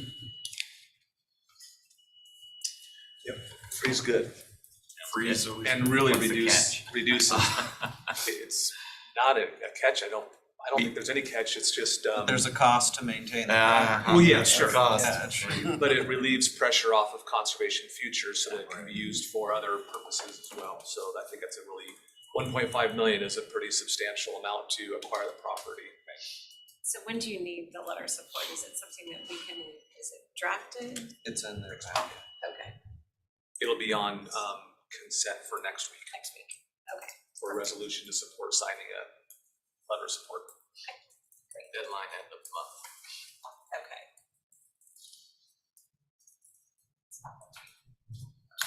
Okay. Great. Any other questions on that? We're good? Are you confident we will get this then? I mean, we're sending a letter request, I mean, the way the letter is drafted, it's like we're in support for consideration of the property. I mean, are we confident though that they will transfer it? Fairly confident. Okay. This will be granted, yes. Okay. And correct me if I get this wrong, but the TNT program, TLT, what it allows for is the legislature has set up basically a fund where if the DNR identifies low value timber land, they can give it to no cost, and then they'll be able to get reimbursed to the legislature to go out and buy higher value timberland property to restore their owned timber property, because that generates dollars for, I believe, schools and stuff when they sell that. therefore the no cost to the local governments.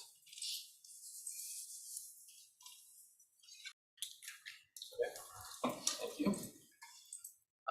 The next item we'd like to brief is in regard to an RCO LPM grant. Parks is requesting approval for the department to apply for Washington State Recreation Conservation Office Local Parks Maintenance Grant. This is a new grant category. It's up to $100,000, no match for deferred maintenance. We've identified two possible candidates, and it sounds like they would most likely be approved once we apply. The first one would be paved parking lot maintenance. Items such as crack sealing, seal coat, restriping at several of our community parks, specifically Holmberg, Linwood, Prairie View, Glen Eden, and Camp Caro. And the second part of it would be the repair of the Holmberg basketball courts, crack sealing and seal coating, and replacement of the equipment, basketball hoop backboards, nets, etc., which would be a nice addition to the new pickleball courts that are underway. So these maintenance items will extend the life, improve accessibility, and safety for our patrons. So if approved, we'll be working to bring a resolution before you next Tuesday at the 2 p.m. meeting. Okay, so that's seeking a grant. Yes, seeking a grant, allowing us permission to apply for it, the RCO grant. Questions on that? Pretty straightforward, no match, they'll get it, free money. Thank you. Take us back to E on today's agenda. Yes, the final item. We just had it in a different order. Oh, I'm sorry. You're all good. Okay, the final item is in regard to the property known as Spokane Fairgrounds, Spokane Interstate Fairgrounds. We're requesting be authorized, Doug specifically, to execute boundary line adjustments to certain parcels commonly known as Spokane Interstate Fairgrounds. It also speaks of a right-of-way in that as well, and we'll touch on that. So this is a time-sensitive project. The City of Spokane Valley has communicated that they will not issue building permits for improvements to Avista Stadium, such as batting cages, workout facilities, until Spokane County has completed the boundary line adjustments and right-of-way dedication to Broadway. So park staff and the consultants are all also anticipating that this will impact the Parks Administration building. So we're including that in this as well, in this request, to get ahead of it, to prevent future permits from being held up. And then, so there's some maps up there that show the existing boundary lines and where we're proposing adjustments. Should be in there, sorry. I see the boundary line as exists now, but I don't see any proposed adjustments. Okay. Is there another slide? Is there another slide? And if not, Is the white the current boundary line and the red is the adjustment? Yes. So if you look at it that way. Yes. So the white goes into the field. See red. Next slide out. There's multiple. Keep scrolling. There you go. Keep scrolling. Okay. There you go. Sure, fine. So that will help with future agreements with our Spokane Indians. So what are they wanting on the right of way on Broadway? Yes. Okay, so go ahead. I do have some updates here. Yep, So yep. we're applying for some building permits. Okay. And so we're applying for some building permits for Vista Stadium, the project. And the City of Spokane Valley has indicated that they want us to do certain adjustments to the property lines, boundary line adjustments. We prepared a resolution to that effect to make the essentially two parcels as outlined here. But we're gonna submit an application with the city and everything that we need to do for the boundary line adjustments. Now, more specifically, the city has also asked for a right-of-way, and I don't know if we have a slide with that information. We do. Before you go there, Casey, though, if I could, Commissioner. The purpose of the BLA is, as I understand it, right now, the way the boundary lines are on the Fair and Expo and the Vista Stadium, some of Vista Stadium proper, as we call it, is part of the parcel, which is the Fair and Expo. So in order for us to get building permits issued on the Vista Stadium project, they're asking us to align the boundary line adjustments so that they encompass Vista Stadium, so they can issue building permits on a parcel, not cross parcels, which is confusing, and I get it, we would want the same thing. That, I think, is one of the more straightforward ones. Same with the Parks Admin Building to the south. Parks Admin Building has like 2 parcels that are part of the admin building, and so they're asking us to do boundary line adjustments so they can issue building permits for one parcel. Technically, you cannot build a building over a property line. That violates code and stuff. So the fact that we've done it shows we don't care about the code. So I totally understand the boundary line adjustment and everything. That makes perfect sense. What doesn't make any sense is the right-of-way adjustment, right-of-way dedication. If you do the boundary line adjustment, you've got access out onto Vanna. You don't need to even touch Broadway. I think that's disappointing that they're trying to extort right away on Broadway to accommodate this project. There's no nexus between them. Anyway, just my opinion. So explain why they want the right of way. So if we go to the right-of-way slide, so the city is requesting that we dedicate a right-of-way, and if you kind of zoom in here, as is indicated here, there currently is a right-of-way that is running along that road, which is Broadway to the north. They want basically a setback of 2 additional feet for the sidewalk. And they want to continue the dedication down the property line. There are 2 parcels. There's this parcel right here, which is the parking lot. And then there's another parcel that begins on sort of the east side of the Fair and Expo grounds property. The county owns all the property that runs along on this parcel right here, all along the right-of-way there. But it becomes a little more complicated as we move into the other parcel. That other parcel, which is sitting on the east side, I've been working. So that's where like the animal barns are. Yes, where the animal barns are as well. There's some issues with some of the legal descriptions there. So that would require quite a bit of work for us to dedicate right away on that parcel. On this parcel right here, it would be pretty straightforward, but on that, anything beyond this one, onto that east parcel would be quite a bit of work. So I guess just trying to figure out again, why do they want? Right time together. Yeah. There's no nexus. Does our sidewalk go the whole way?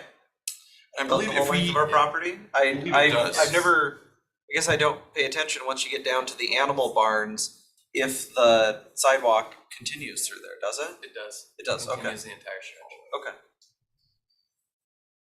So the proposal is we're going to split the issues. So the boundary line adjustment makes a lot of sense. And so we're going to propose a resolution. I've already prepared a resolution for the board's approval for that boundary line adjustment. Makes a lot of sense.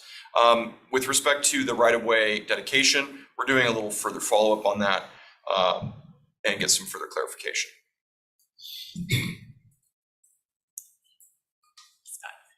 If you look on the north west side of that, you can see where our boundary line for our parcel goes into the roadway, goes beyond the sidewalks, has the light signals, the boxes, some electrical stuff in there. And so that was something I believe the valley had raised as a, hey, we probably should clean some of this stuff up. This is pre-Valley incorporating sort of stuff. I don't have enough information as to going east as to the need to dedicate more of the property, because as I can see in GIS, isn't always accurate, most of the sidewalk is already in the right of way. But it looks like they're asking for 2 feet more of a setback for that. I certainly understand it on the west side, that west corner, because there's a lot of part of our parcel that goes out into the right of way, and this was something that existed when it was unincorporated area as part of the county, and it's the county, so we probably didn't get too concerned about it. We own both. Yes. So do they want to take over the half of Havana? That's a three-way argument. The three largest jurisdictions are battling over Havana. That's really only a two-way right now. So can you go to the drawing or the aerial that shows just the red line boundary of what you're trying to do? Right in there. You blow up to this corner here. Why doesn't this line here follow this road here? Because it cuts through part of the entry into the fairgrounds. Why doesn't this just follow this line here over? As opposed to trying to cut into that entry level. That entry to the fairgrounds. Yeah, great question. Without the new buildings drawn in place, I can see how that doesn't make a ton of sense, but we've been working closely, Doug, myself, and Aaron, on adjusting that corner and working with the front entry to the Fair and Expo Center. But the new workout building that's going in place of that grounds crew building, the blue roof building that you're seeing, is quite a bit larger, so it goes to the north about 8 feet beyond the current fence line. So to this space here, and you need about, I think it's a 10-foot setback. So this line represents a 10-foot setback from where that building would sit. And this would allow the breezeway that Aaron's puts in, which was a Fair and Expo Center, would still fit right in that same walkway that it's. So is there going to be a fence then along this line here then, or is it still going to be open? Open. So that people coming into the fairgrounds will not see where that property line is? They will not see the property Okay. line. So the building, Okay. the building will become the perimeter there. So it'll clean up that front entry to the Fair and Expo too. But that 10 feet is really going to end up a walkway for the fair. So we're doing this just from getting a building permit, but ultimately we still own both parcels, so it doesn't really matter. And I was thinking about, reciprocal egress and access, but we don't need that here because we own both parcels. Correct. Never mind. Okay.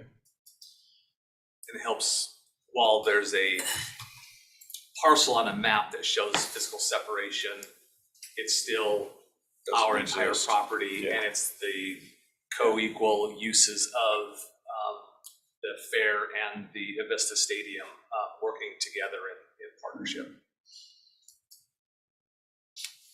I do have one additional point. If you go to the larger map that shows kind of the more of the parcels, and they're hard to see on this presentation, but of kind of the whole Fair and Expo area, yeah. So there's some parcels to the south as well that we are also, that Doug Chase is requesting be included in the resolution, authorizing Doug Chase to apply for a border or so boundary line adjustments, because those parcels touch the conservation, the old conservation building, as well as some additional parcels down there. We want to kind of clean those up as well. So that's also included. Everything that's in this complex, we are requesting this resolution so that we can make sure that the boundary lines make sense for all of the structures inside the complex. So that only shows the Washington State WSU Extension building, the conservation building is even further down. Further south, yeah. And is there not another slide? No, I don't. No, There was they're not on here. I'm pulling up on GIS. Scout. And Doug Chase couldn't join us today because he's fishing taking some long, Good for him. well-deserved R&R. You'll see from this map, when Ron's able to pull it up, again, there's another parcels down below, the boundary lines.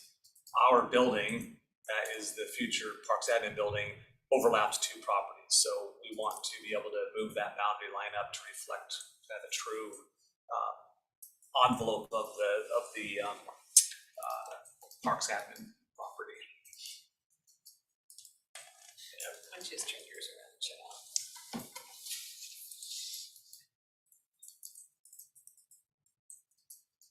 Covers it.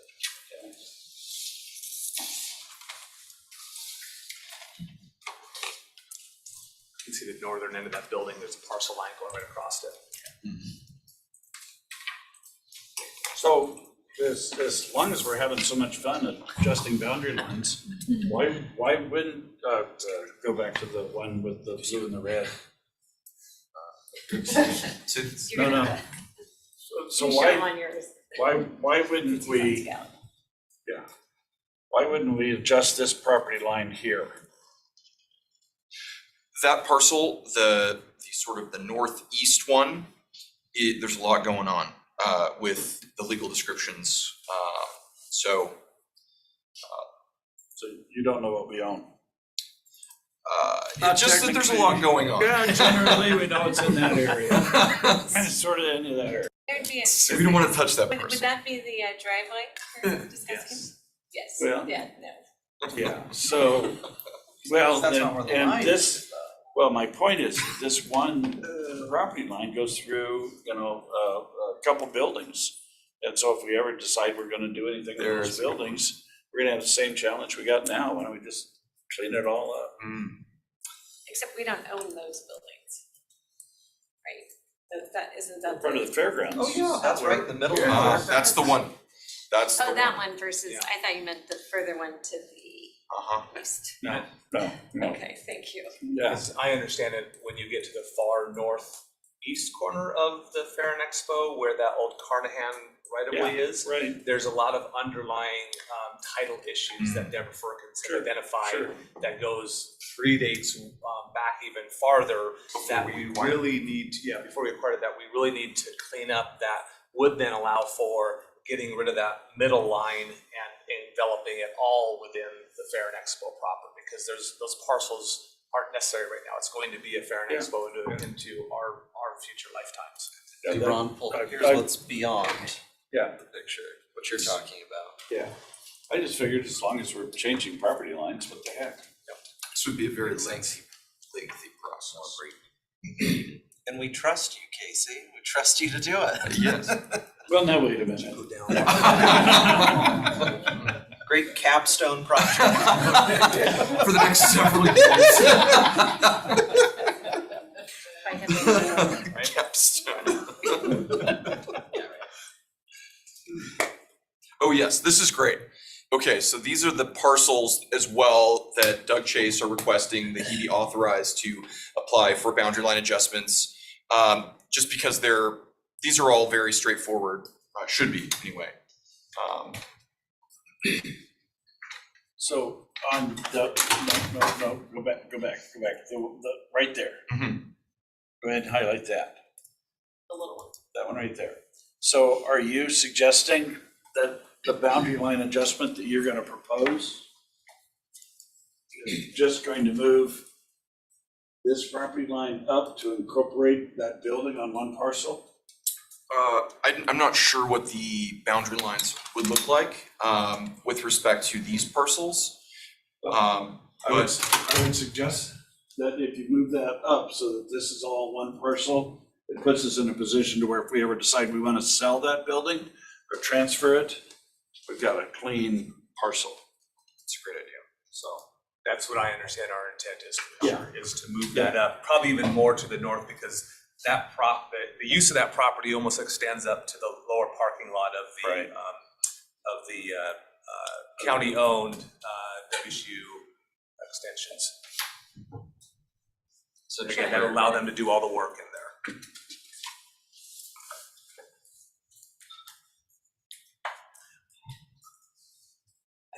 think we need to, I think the commissioners would benefit when the consultants get done with this particular BLA to come back and show what that new drawing would look like.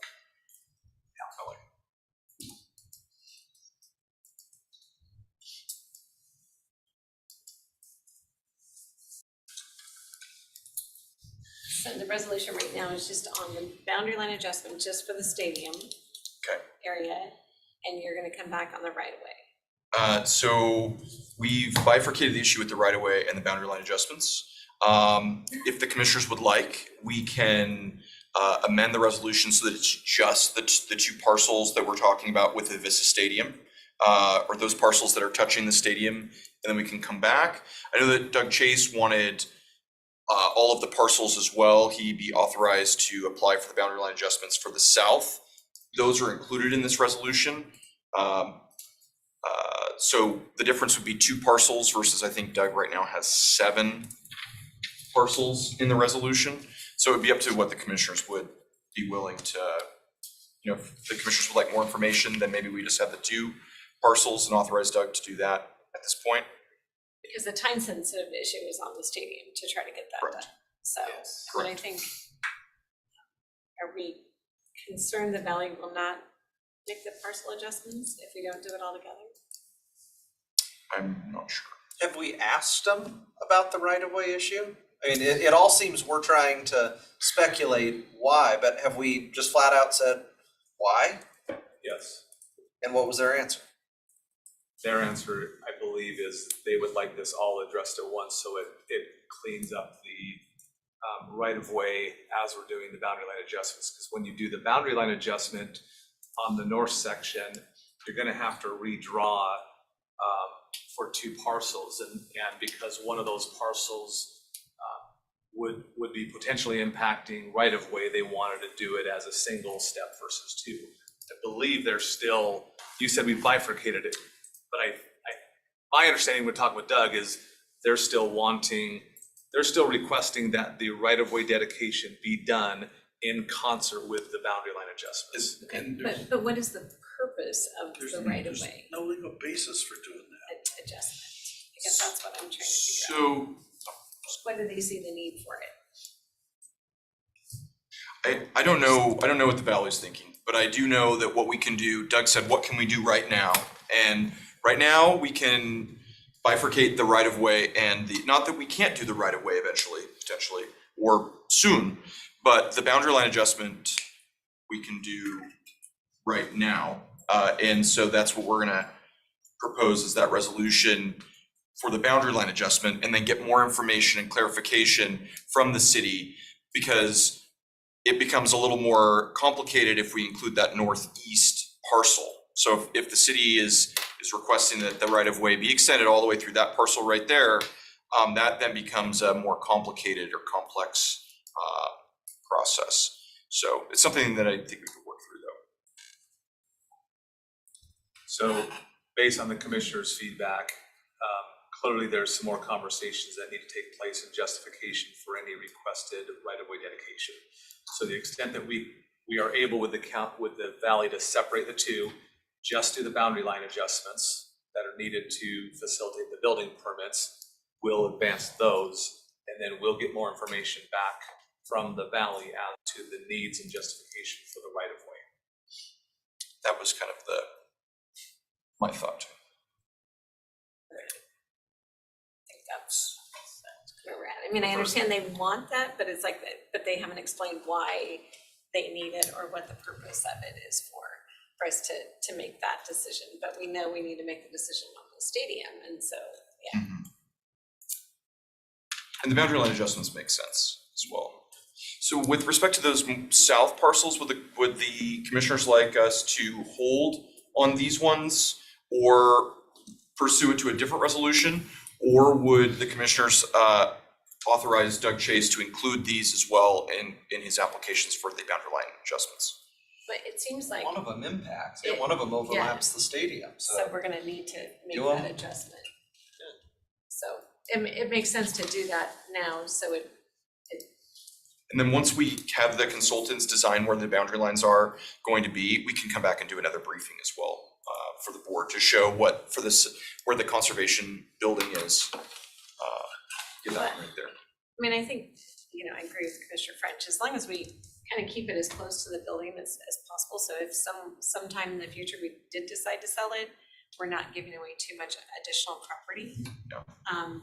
I think that's all Commissioner French is Yeah. saying. I don't think it Yeah. needs to come back to us. I think if you guys do that, just because, again, I know we need to get these permits going, so.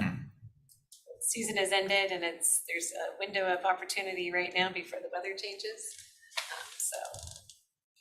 So I think if, and it looks like we have to do it for that south side because it does infringe on the stadium, so it's Right. gonna have to be adjusted. That parcel right there, yeah. Yes.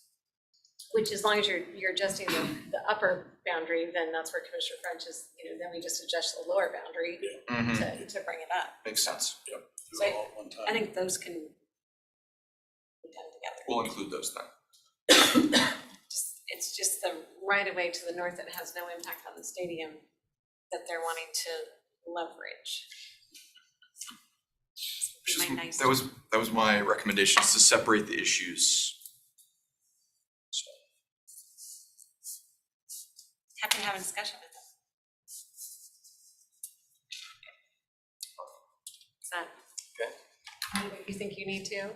Thanks, yeah, Yeah, to get all that. I think as long as we're continuing to move forward with the permitting process, I think we're in good shape from a state perspective, but yeah.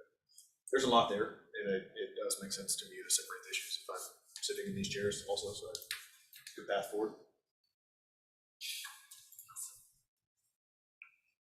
All right, so we'll include all the parcels if that's what the commissioners are comfortable with. Thank you. Very good, thank you. It's good to see you all. Thank you for being here. Absolutely.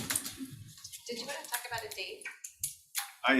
I'm here to answer whatever questions that you guys may have. That's my Well, sole as purpose. long as you're here, Chris had talked to me the other day about trying to do a kind of a sledgehammer not groundbreaking, but Demo. smashing.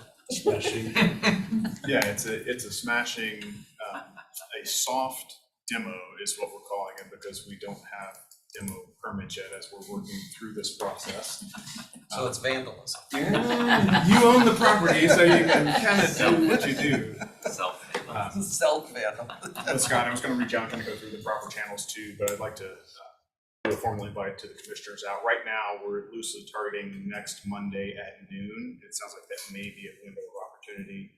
The spokesman is interested in doing a piece here in the short term on all of the renovations that will occur prior to the 2024 season and some beyond. They were hoping to get a visual component to that, and that would potentially be the soft demo with all 5 commissioners there, the sledgehammers that will be provided and hard hats. But I'll work with Scott and see if we can get on your calendars, but we're targeting next Monday at noon. Seemed like a good time. I'll be out of town, but that's Are fine. you out of town on Monday? Yeah, Monday, Tuesday. That's fine. Sure, we can. That's fine. Could adjust. Push it. It will be fun. You can enjoy it. I'll bring my own sledgehammer. Will Ricky be Got there? your own. Well, I can work through, we can have some conversation too, see if there may be a date that works better. Yeah, it would be nice to have all 5 there. Okay. If possible. Maybe even a Saturday. I just know we all got crazy schedules, so. It's tough. As we saw with the ribbon cutting for the Craven Road, Saturday is kind of a fun thing too, because then more public can attend, so. Participate. And the thought with this too, partly because this will be soft demo to start, there's no real groundbreaking to this project for this fall, but we do anticipate a ribbon cutting for this phase of work prior to the 2024 season, kind of kick off the baseball season too. So once we get closer to that, we'll have to put that on the calendars as well. Have a more public ceremony. I think this goal would just be kind of a photo op of spokesman. So yeah, it's working with Scott, and then also Pat Bell is our PIO. Okay. So he's, anytime we have media, he have him included. questions I can answer. I assume Ribby will be there. Do you want Ribby there? Yeah, we'll make sure. I'm wearing the auto fit. Yeah.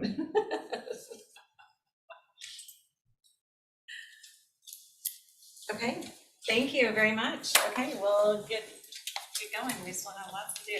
So, thank you. Yep. Thank you. Thank you. Thank you. Good luck. Thank you. Hey, Ashley. All right. So as the resident safety person in this room, hard hats and closed-toed shoes for the employees. So safety vests. If you're hitting something with a sledgehammer, it better be some eye protection. Some eye protection as well. Yeah, I did some drywall drilling on above me this weekend and quickly remembered eye protection. So. So I'm here today to present the revised Spokane County Equal Opportunity Policy and accompanying program. This is something that shows up every 2 years for you guys. So it's just every 2 years we come back, we provide an updated analysis of where we were, where we're at, where we're going. A little bit of history. So we do an equal employment opportunity plan, not an affirmative action plan, which sometimes people ask why. So just kind of as a refresher, in 1996, the county went from an AA plan to an EEO plan based on research and recommendation from our civil attorney group at that time.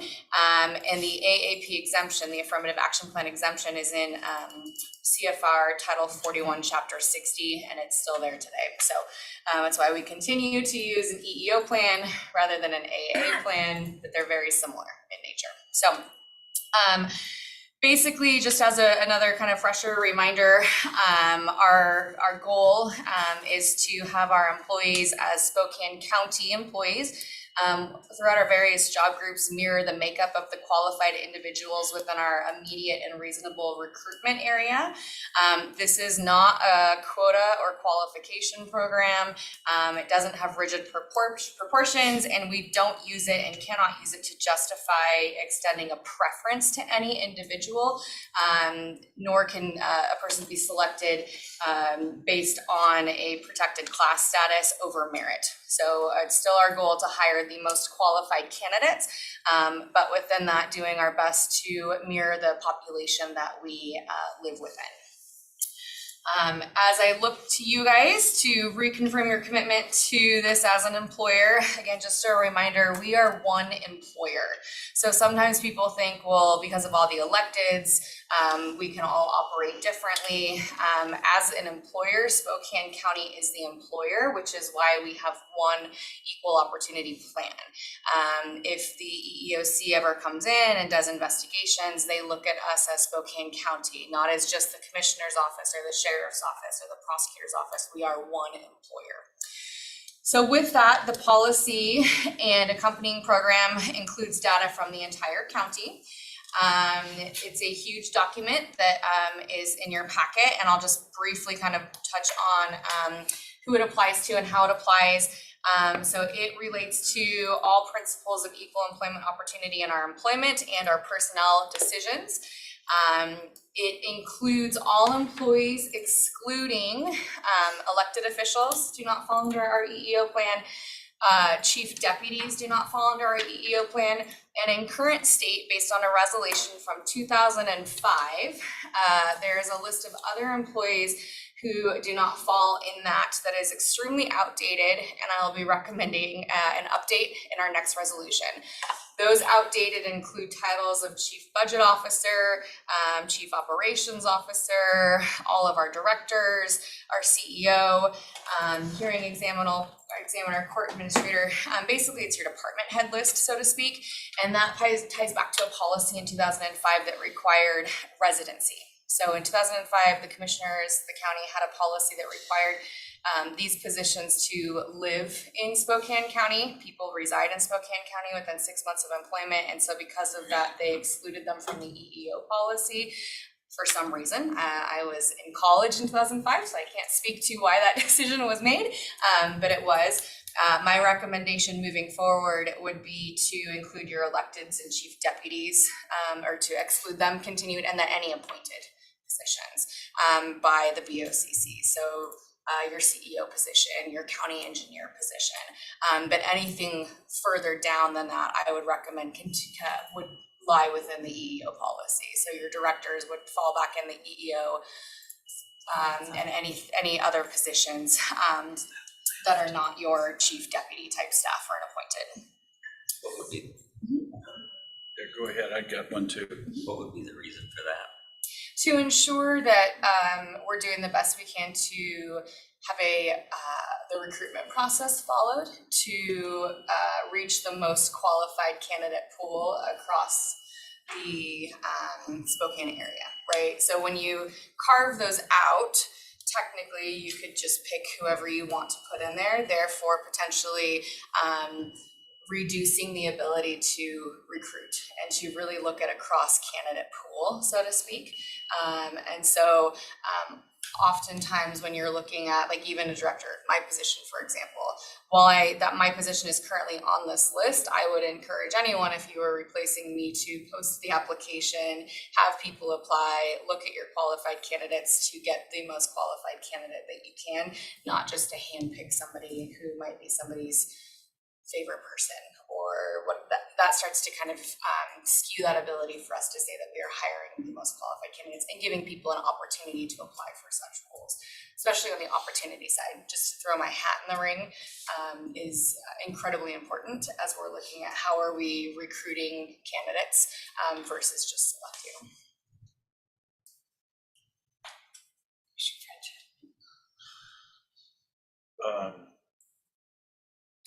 Your comments with regard to residency.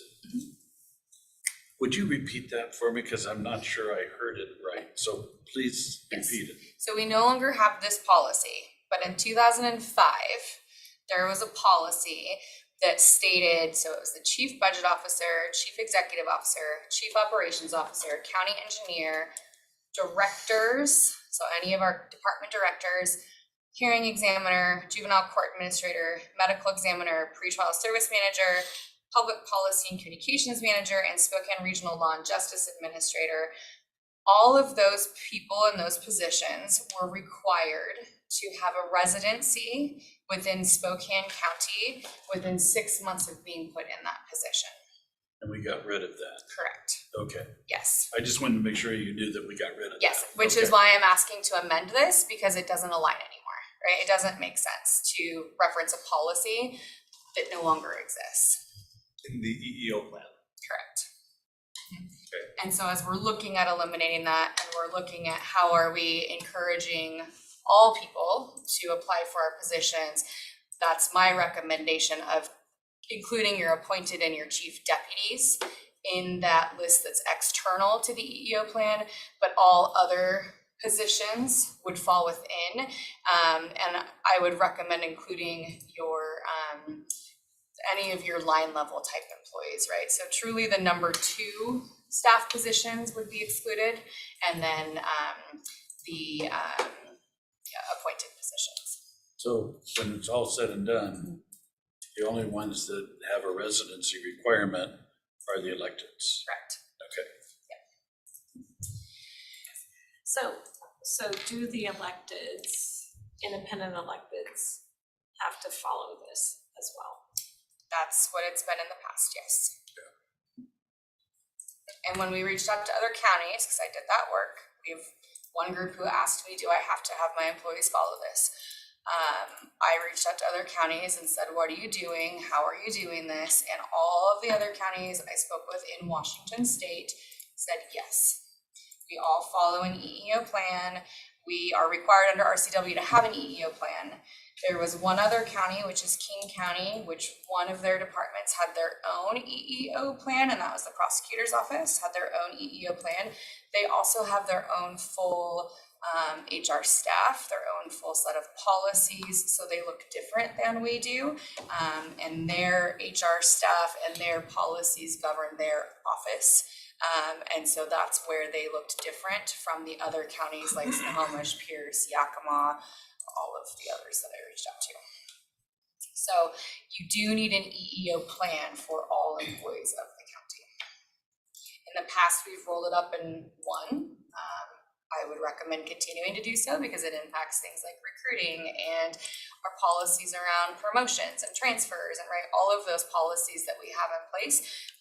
We then have one set of policies that govern for all of our employees, so easier to administer. So in this, and this is just again a carry forward from previous years, as the Board of Commissioners, the designation of responsibility is that the commissioners shall have the ultimate authority for the success of the EEO plan through encouraging and then providing budgetary assistance if needed, and then the dissemination of the EEO information, which is what we have posted on our internal and external websites. And then if you would ever like to request and review EEO progress reports, I can provide those more regularly. In the past, it's just been this meeting every other year where they've provided that information. Our CEO's responsibility is to actively support the EEO plan. Same thing with our elected officials and department heads. The Senior Director of HR has been responsible for implementing the provision of the personnel rules, the county code, and resolutions as general administration of the plan and policies. And those are delegations that the VOCC has made in the past to the HR Director. And then additionally, under this plan, the HR Director is responsible for helping coordinate activities around things like assisting management, assisting elected officials, department heads to ensure that they're doing all they can through the recruitment and employment process to meet the spirit of the plan. As we really dig into what does that mean, pretty much all of our policies, processes are meant to provide opportunity to all of our employees equally, right? So when we're looking at things like recruiting, we're recruiting across Spokane. We're working with local community groups. We have a list of over 60 groups in the community that we send our job postings to, attending things like career fairs, working with our department heads and elected officials on appropriate marketing for the different positions. Also looking at making from the administration of the comp plans, making sure class specs are up to date. One of the big things that we've been seeing lately in the just across the US is there's been a lot of challenges on job descriptions and class specs and those being inflated, where you'll have people say, oh no, this position requires a bachelor's in 4 years, and it's unintentionally eliminating groups of population in our community that might not have that. That's been a huge one lately that we've seen across the US. And so that's why the HR department is responsible for maintaining class specs and working with the departments to ensure that they accurately reflect the work being done as directed by that elected, but also ensuring that things don't get inflated so that we are not unintentionally eliminating the ability for people to do that work with us by artificially inflating class specs. So that's a huge focus of what we do working with the departments. Making recommendations on interviews, making sure that we are interviewing candidates of all types, right? Really just ensuring we're there to provide resources and help as best we can. It's, looking at the census data, we now have 2020 census data. In the past plans, we've been using 2010. Our market has significantly changed in Spokane. We've seen a much larger group of our minority population coming into Spokane. And so you'll see in our reports, we are a bit behind on utilization, but we are making strides. Part of that also is the last few years of COVID, hiring has looked different, right? We all know that. Applicants have looked different, retention has looked different, but we have really been working with departments to really look at how do we work toward attracting different candidates, how do we look at flexing opportunities. We even assembled a cross-county recruitment committee that has not been done in the past before, so sheriff's office, detention, civil service, juvenile, there's a group of people working together to try and really look at how are we making our positions more appealing to others, and how are we intentionally working together as one county to try and recruit and retain staff. So a lot of good stuff happening. When you look at the groups, we do have a lot of room for opportunity. So you'll look at the reports and it's, one thing to keep in mind is we do have a large law enforcement segment, which is typically primary male, right? Or significantly more. So keep that in mind as you're looking at the data, that those do show up, right? And so there is a bit of skew to our data when you're looking at things like protective services, some of our professional technician type positions. But I mean, just to be totally blunt, we are in every single group, underutilizing our minority groups, and in all groups except office and clerical, we're underutilizing our female population. So we do have opportunity to continue to work on looking at things from a different lens, making sure that at least when we're doing interviews, we're including a diverse candidate pool. Again, we always still are choosing the most qualified candidate based on that position. So we have in the last couple of years seen an uptick in our utilization of females, which is awesome. And I think we'll continue to see so in our utilization of minority groups as we are able to continue our hiring as we're moving forward. So there's good things happening. There's a lot of resources going toward getting the most qualified candidates at the county. And this policy will just continue to support that. The last piece of the policy and the plan that you'll see in here are our discrimination and harassment and ADA plans. So the HR office oversees those policies and plans, and we are responsible for conducting any investigations as related to those and for administering our ADA program, so our American Disabilities Act program. So anytime a person has an accommodation, that goes through our benefits coordinator, and we work with departments on that as well. So you'll see that at the back of the packet to just continue that moving forward, and those are our most current policies. The plan runs July 1st, 2023 through June 30th, 2025. So again, just following the same timeline that we followed in all previous years back before 1996 even. And I'm just asking as a part of consent that you guys adopt this plan, recognizing moving forward for goals. We'll continue to work on recruiting and promotion and just getting the best candidates that we can for the positions.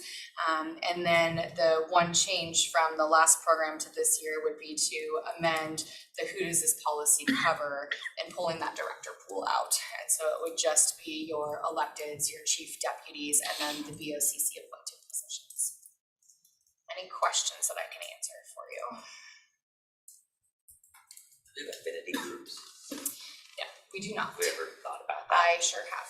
What have you thought about it? I've seen. What was that? Didn't hear the It's question. called Said. affinity groups. Yes. So affinity What kind of groups. Affinity. Affinity. What is that? So basically, it's targeting employee groups of different diverse backgrounds and bringing those groups together to talk about just their current things that they're facing, that they're working through, kind of provide a resource group for one another, but also other employees can be invited into those groups to learn about them. So in my past life at Cisco, we had like a veterans affinity group. We had a LGBTQ plus affinity group. We had a African American affinity group. And so you try to get them to be employee-led, not HR-led, where they're groups of people that want to come together, that share like experiences, that want to meet and talk through them, but then also help educate others who maybe are interested in learning about more about those groups. Yes, I've absolutely thought about that, Chris. I've been here almost 3 years now. My first goal was honestly just to start training on leadership and providing structured orientations and onboarding, because those were things that maybe weren't as tight. And so could that be something we work to if that's what I'm asked to do? Absolutely. I've been trying to get the pieces in place before we even get there though, so that if and when those ever got launched, it wouldn't be out of order of helping move that needle on the front end first. So yes, it's a great question. Are we there today? No. Could we be in the future if that's what we determine is the direction we want to move? We absolutely could get there. I've also seen like parent affinity groups at a workplace, so they can kind of get together if they want to and talk about, how are you managing childcare and exchange ideas. It's just a way to help try to retain certain people. So it's just something maybe to explore for next time as we go forward. I gotta run. Yeah, my biggest thing is we have a small HR staff, bigger than it was, thank you. But oftentimes those can become like a full-time position if you don't get employees who are actively wanting to help manage those themselves. And I can't even get a fun committee established right now to do barbecues.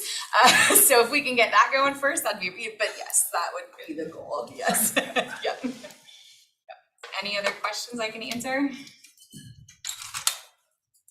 Any concerns, anything that I need to change for the resolution next week? After you guys sign resolution, we disseminate it out to the rest of the electeds for signatures, just like you've done in every other year. Looking back, there's only been one time that I've seen that an elected hasn't signed it. But that was in like 1998, so.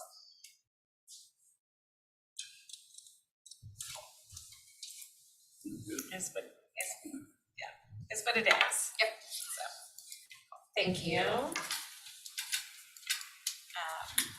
Okay, George, I know we're running behind. I know Commissioner Jordan has something to get to. Commissioner Walden is online. For everybody's purposes. Yeah, so we can go through this pretty quick. So what I'm bringing before you today is our consolidated annual performance evaluation report. You've probably heard of this before. It's called the CAPER by short, a federal program. So for this, we're really looking at our community development block grant program, our home investment partnership program. And we're really looking at the 2022 closeout program year. So this is July 1 through June 30th of 22. And essentially what this is the bookend of our funding allocation to say how this is what we did with the resources. So what you have up here right now is the goals and outcomes. So there's a whole bunch in this report, but at the end of the day, did we achieve the goals that we had set out to achieve? And you can see here, for the most part, we achieved our goals. We came up short in a couple of areas. I will let you all know that we're still truing up some of the data on this report, and we'll have the final report for you all after we submit that to HUD as well. But if we go on to the next one, I think it's really important to note that the total persons served through these programs for this reporting period was over 91,000 individuals. 91,000 individuals primarily earning less than 80% of area median income within Spokane County. The number of single-family residences that were assisted were 114, and then total businesses assisted were 30. It's important to note this is all work that's being done by our partners. We're providing the pass-through funds that you as the Board of County Commissioners have approved, but this is work that's being done with our community partners throughout the county. Next slide. So expenditures, we have some unspent funds as a result of this, primarily in the home program. We're trying to get that program back up and running with some staffing challenges that we've had. Similarly with the community development block grant program as well. So, so when we see unexpended federal funds, usually folks get a little concerned about, well, what happens to those funds? So on the next slide, you'll see that one of the things that we'll do is we'll roll those funds into future requests for proposals out into the communities. So, so we'll work with the Housing and Community Development Advisory Committee, as well as our stakeholders throughout the county to identify where are the gaps, where are the shortcomings that we have, and how can we allocate those resources to future projects. So the funds will not be lost, they'll just effectively be reallocated. Additionally, we had a couple of larger capital projects. So there was one out in the city of Spokane Valley off of Park Road that did not enter into construction during this period of performance. So those projects, they'll show up in our next consolidated annual performance report. Next slide. So really what this is an opportunity for us to present to the public the work that was done in these program areas during this period of performance. So so there's a 15-day public comment period for the public to review and make comments on that. And one of the things I like to just provide to the public is really kind of the public comment that we're looking for here is, are we on the right track? Are there gaps? Are there areas that we're missing? What are some recommendations or needs that we have within the community? We know that things change. You know, recently the fires, we've got different community needs that ebb and flow throughout the year. So are we doing the best that we can to address those changing community needs?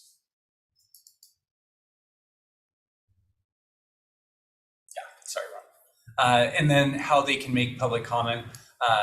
Folks are encouraged to reach out to me, my staff, to submit that public comment, or I want to make sure that the public's aware that your meetings, your legislative meetings that you have time reserved for public comments. So we just encourage, if someone's making a public comment regarding this particular document, they just note that when they come to the stand after they state their address.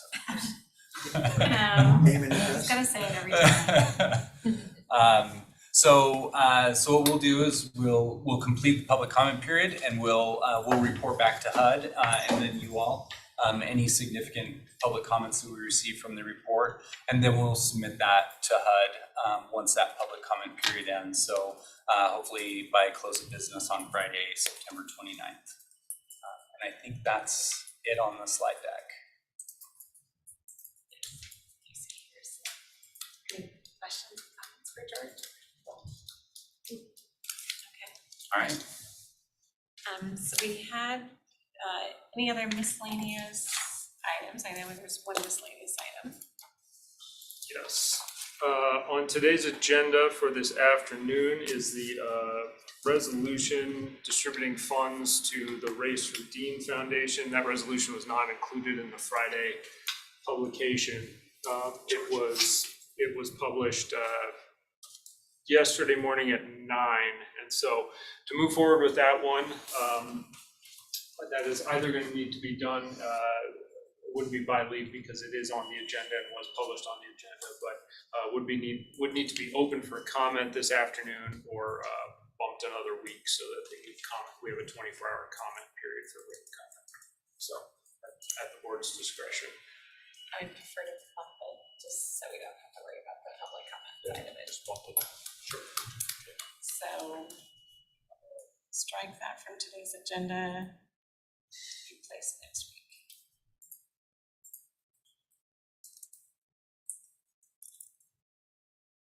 Chair, I've got one very, very quick executive session item. Okay, and I think we have one other executive session item.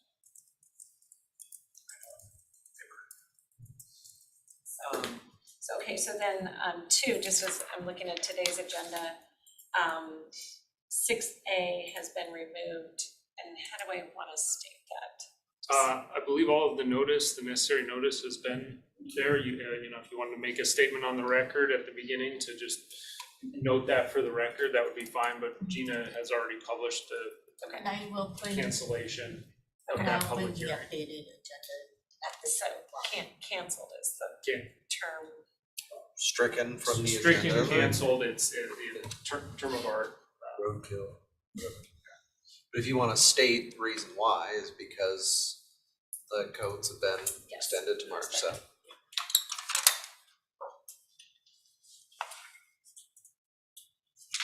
Right? The 15th of March. Yes. March. 15 March.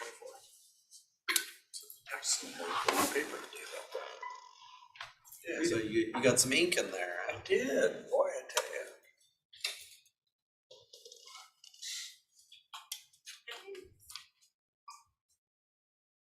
Okay. Very good. Go for it. George just let me know yesterday that it looks like the Department of Commerce is coming out with another round of right-of-way initiative dollars, similar to what we saw last year.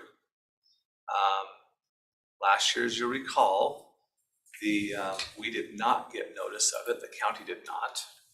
The city had asked us if we would join them with some conversations around developing some proposed uses of the $20+ million. 2023. A number of us worked quite a few months with the city on developing one. It changed multiple times. When it was submitted on behalf of the city, that I believe the county and the valley provided support for certain elements of it in verbal context, and then Commerce disregarded all of the requests and decided on their own how to deploy the dollars. What George is seeing right now is there's another round, multi-year, of close to similar dollar amounts, maybe in the $20 million range. Commerce has pre-populated where they intend to fund. As I recall, about 2 million would go to the city. Yeah, about 3.2. Oh, 3.2. It's just over $21 million in total, and about of that 21 million, about 3.2 is unaccounted for right now. So effectively, City of Spokane or Spokane region, how would you all utilize these funds? The other places that they've been identified to go to is a little over 8 million to Empire Health Services, 7 million towards Catholic Charities, and about, I think it's in the couple million to City of Spokane. So I'm guessing there's going to be another ask to the county of whether we want to be involved with this, and it seems like it's looking very similar to last year again, where Commerce is ultimately going to decide on where to put these dollars at, and have already decided in many regards. So they haven't identified how much has gone to Jules? There doesn't appear to be anything specifically highlighted in there. There's some dollars for VOA as well, for Hope House, 700,000. Okay. Is there a way to get a list of Yes. what those are? Yeah, I've got that. That would- George that would be forwarded great. that out. So no action, I'm just giving you an update of something that we just learned yesterday. Well, and I'm curious, when we received those right-of-way dollars, it was because we had an encampment on the right-of-way at that time. And then other counties got it for the encampments that they have on their DOT right-of-ways. I guess I would like to know if we have a encampment on a DOT right-of-way in Spokane County.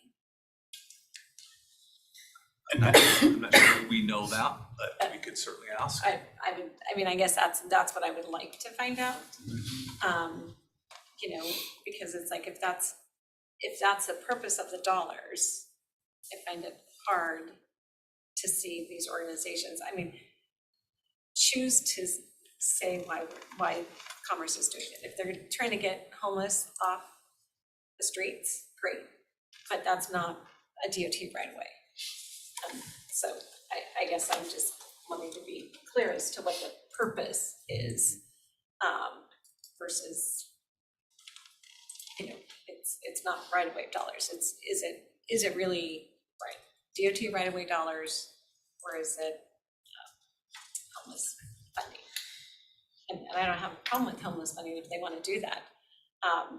But as we saw last time with the right-of-way dollars, there has been no accountability to the public as to how many people were truly served with those dollars.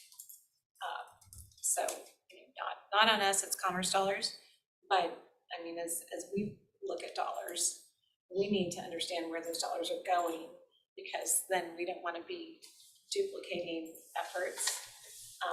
And with Empire Health Foundation, and going to Empire Health Foundation, again, that's their choice, but then we need to know where those dollars are going to provide support. And even with Catholic Charities, is it going to support the operation of the Catalyst building? Because last year, when you were seeking the funding, it was money to purchase the building and renovate the building, and then provide over $5.5 million to operate the facility. So yeah, for 1 year. So so I could see where, if they're saying that $7 million is then going to go into Catholic Charities to operate Catalyst. Those would be the questions, and I'm just trying to be transparent with how the dollars are being spent. Again, that's up to Commerce, but I think the citizens are, as we look at the Homeless Authority and what does that mean? Those have to be part of the conversations as to those are then, if it's a multi-year process and those are coming in, and if they're not looking at wanting to provide those funds to the Homeless Authority and they're going to go outside of that, then there's going to be some serious questions on whether the Homeless Authority would be successful. The other. Commissioner Waldorf, I see your hands raised. Oh, yes. I was just wondering, so you're saying there's no data from the dollars that were spent in the last right-of-way initiative? Because I thought that I saw some data reported out but I don't know. You know, I just think that maybe we should ask for that if we want to see that. Yeah, I have not seen it, Amber. So there's been no presentation to me. I don't know that the city has seen it. So if you know something, that would be great. I can't even get complete point in time count data. Yeah. So are we surprised No. that we can't find out where tens of millions of dollars was spent? George, could you follow up with the city on that? I mean, I think the two main entities that receive the funds, right, were Catholic Charities for Catalyst and EHF for removing and rehousing folks from the camp and opening up the Trent shelter, I would assume. I don't think the city could provide us any information on EHF and Catholic Charities. The only thing we'd be able to ask for them is anything that went to track. Yeah, I'll follow up. Oh, the money flowed directly from Commerce to those two other entities? Correct. Yes. Okay, so we need to find out if they had a final report back to Commerce, I guess, which would be a public document. Yes, so that would be a question to Commerce as to how those funds were spent. I see Pat Bell has raised his hand as well. Pat? Hi, Commissioners. I was just going to mention, I put in a link here. Department of Commerce does have a database or a public dashboard. I just sent a link to Ron. It was reported on last week. That's why I'm familiar with it on the west side. And it does show how the money was allocated by county, and it does show some preliminary outcome. There's some question that the reporting focused on around what is a successful exit from homelessness. In Spokane County, the numbers are, I think the reporters were pointing out, they were doing a calculation of how much the state has spent to get someone successfully out of homelessness. So I can circulate some of that reporting. I'm not going to mention it here, but this dashboard shows, for instance, like, Ron, if you want to scroll down a little bit more and then go to Camp Hope, I think is on there.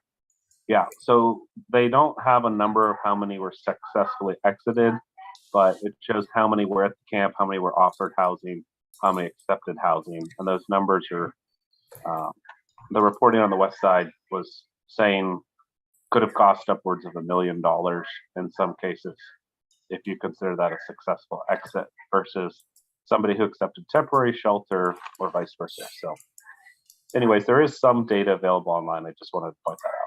Thank you. No, I appreciate that. Commissioner French?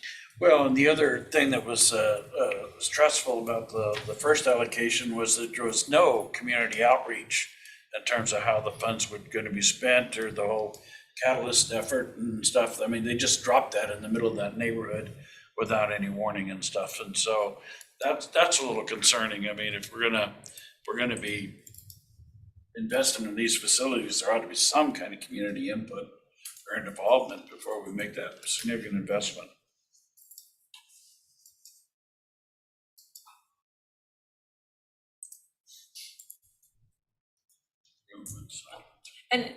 And honestly, I mean, Commerce can choose to do what Commerce does. Oh, I know. Those are their funds, but I think it's just, They showed us that. those are, Yeah. yes, those are just, if we will get questions.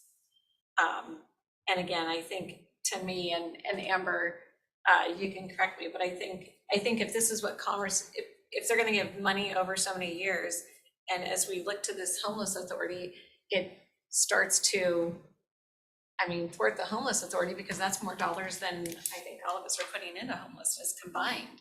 So it concerns me from that perspective. Well, the problem with the Catalyst is that, because we weren't part of that ahead of time, it makes us look like we are complicit with the decision. And so I can tell you that, both Commissioner Jordan and I have had meetings with folks in the West Hills neighborhood where, they just flat out said, why didn't you stop this? Kind of a deal and stuff. So there are repercussions when Commerce does this without any community engagement. And Amber. Amber, go ahead. Oh, I was just going to state that I agree with you, Commissioner CUNY, that with this type of funding, it would be a great opportunity to seed the new regional authority with these dollars to work regionally on investing the dollars. What is the time frame for the application to Commerce? Yeah,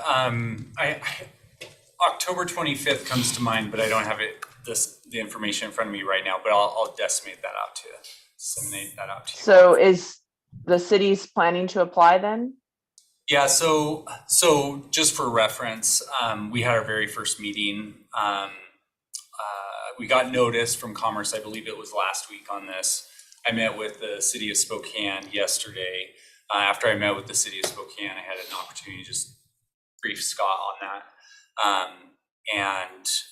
So Kim McCollum is going to be representing the lead for the city of Spokane. Eric Finch is going to be assisting just with some of his knowledge and background from the last round. But yeah, so I believe it's late October, but I'll get you that exact date. And I guess my question is it an application or are they just determining how they're gonna hand out the money? It's kind of both. Well, maybe not both. Because you said if Catholic Charities is already gonna get some and Empire Health, so it's just the remaining 3.5 million that they're taking applications for? Yeah, they've already identified who's going to get over $18 million. And then of that remaining funds, Spokane area, what would you do with these remaining 3.2? So that's what we're trying to. That's hard if you don't know what Catholic Charities is doing or what Empire Health is going to do with their funds. Exactly. Yeah, I mean, that was one of the things that we talked about is like, do we do outreach? Do we do track? And a lot of that stuff's already in that $18 million already. So yeah, it's going to be a little bit of a challenge until we have more information. But we'll keep you all updated as we kind of session through it. If you can just give us as much, send us an email with as much information as you have, that would be great. Thank you. Okay, thank you. Yep. Always interesting. Always, yes. Okay, so then we do have one executive session. How long do you think it'll take? 10 minutes, Ashley? Yeah, one on labor negotiations under RCW 423144. In addition to the commissioners, Chris Anderson and myself will be Ashley Cameron and Josh Rote and Randy Bischoff. And how long again? 10 minutes? 10 minutes, no decisions. Okay, and Commissioner French? 5 minutes, and commissioners and management team. For the purposes of discussing the Thank you. potential of purchase real estate. And Chris. And Chris. So real estate. Okay. Do that one first since we have the team here. Yeah, but do you want the whole team or just either certain? It doesn't matter, quite frankly, if it's just the board, I'm fine. And Chris and Scott, that's fine. Yeah. So do we want to do Ashley's first? Okay. Because that's gonna have, in addition to the commissioners, Scott Simmons, Chris Anderson, it'll have Ashley Cameron and John and Randy Bishop. Yes. And then the second one will be 5 minutes for real estate matters. That will be the commissioners, our CEO. Chris. And our, okay, there we go. So we'll be in executive session for 15 minutes. We'll say it's 12 o'clock when we start. It's 11:57 right now. It'll take us a few minutes. And no decisions will be made. So at the end of the 15 minutes, we will adjourn for the morning and see everybody back at 2 o'clock. Thank you.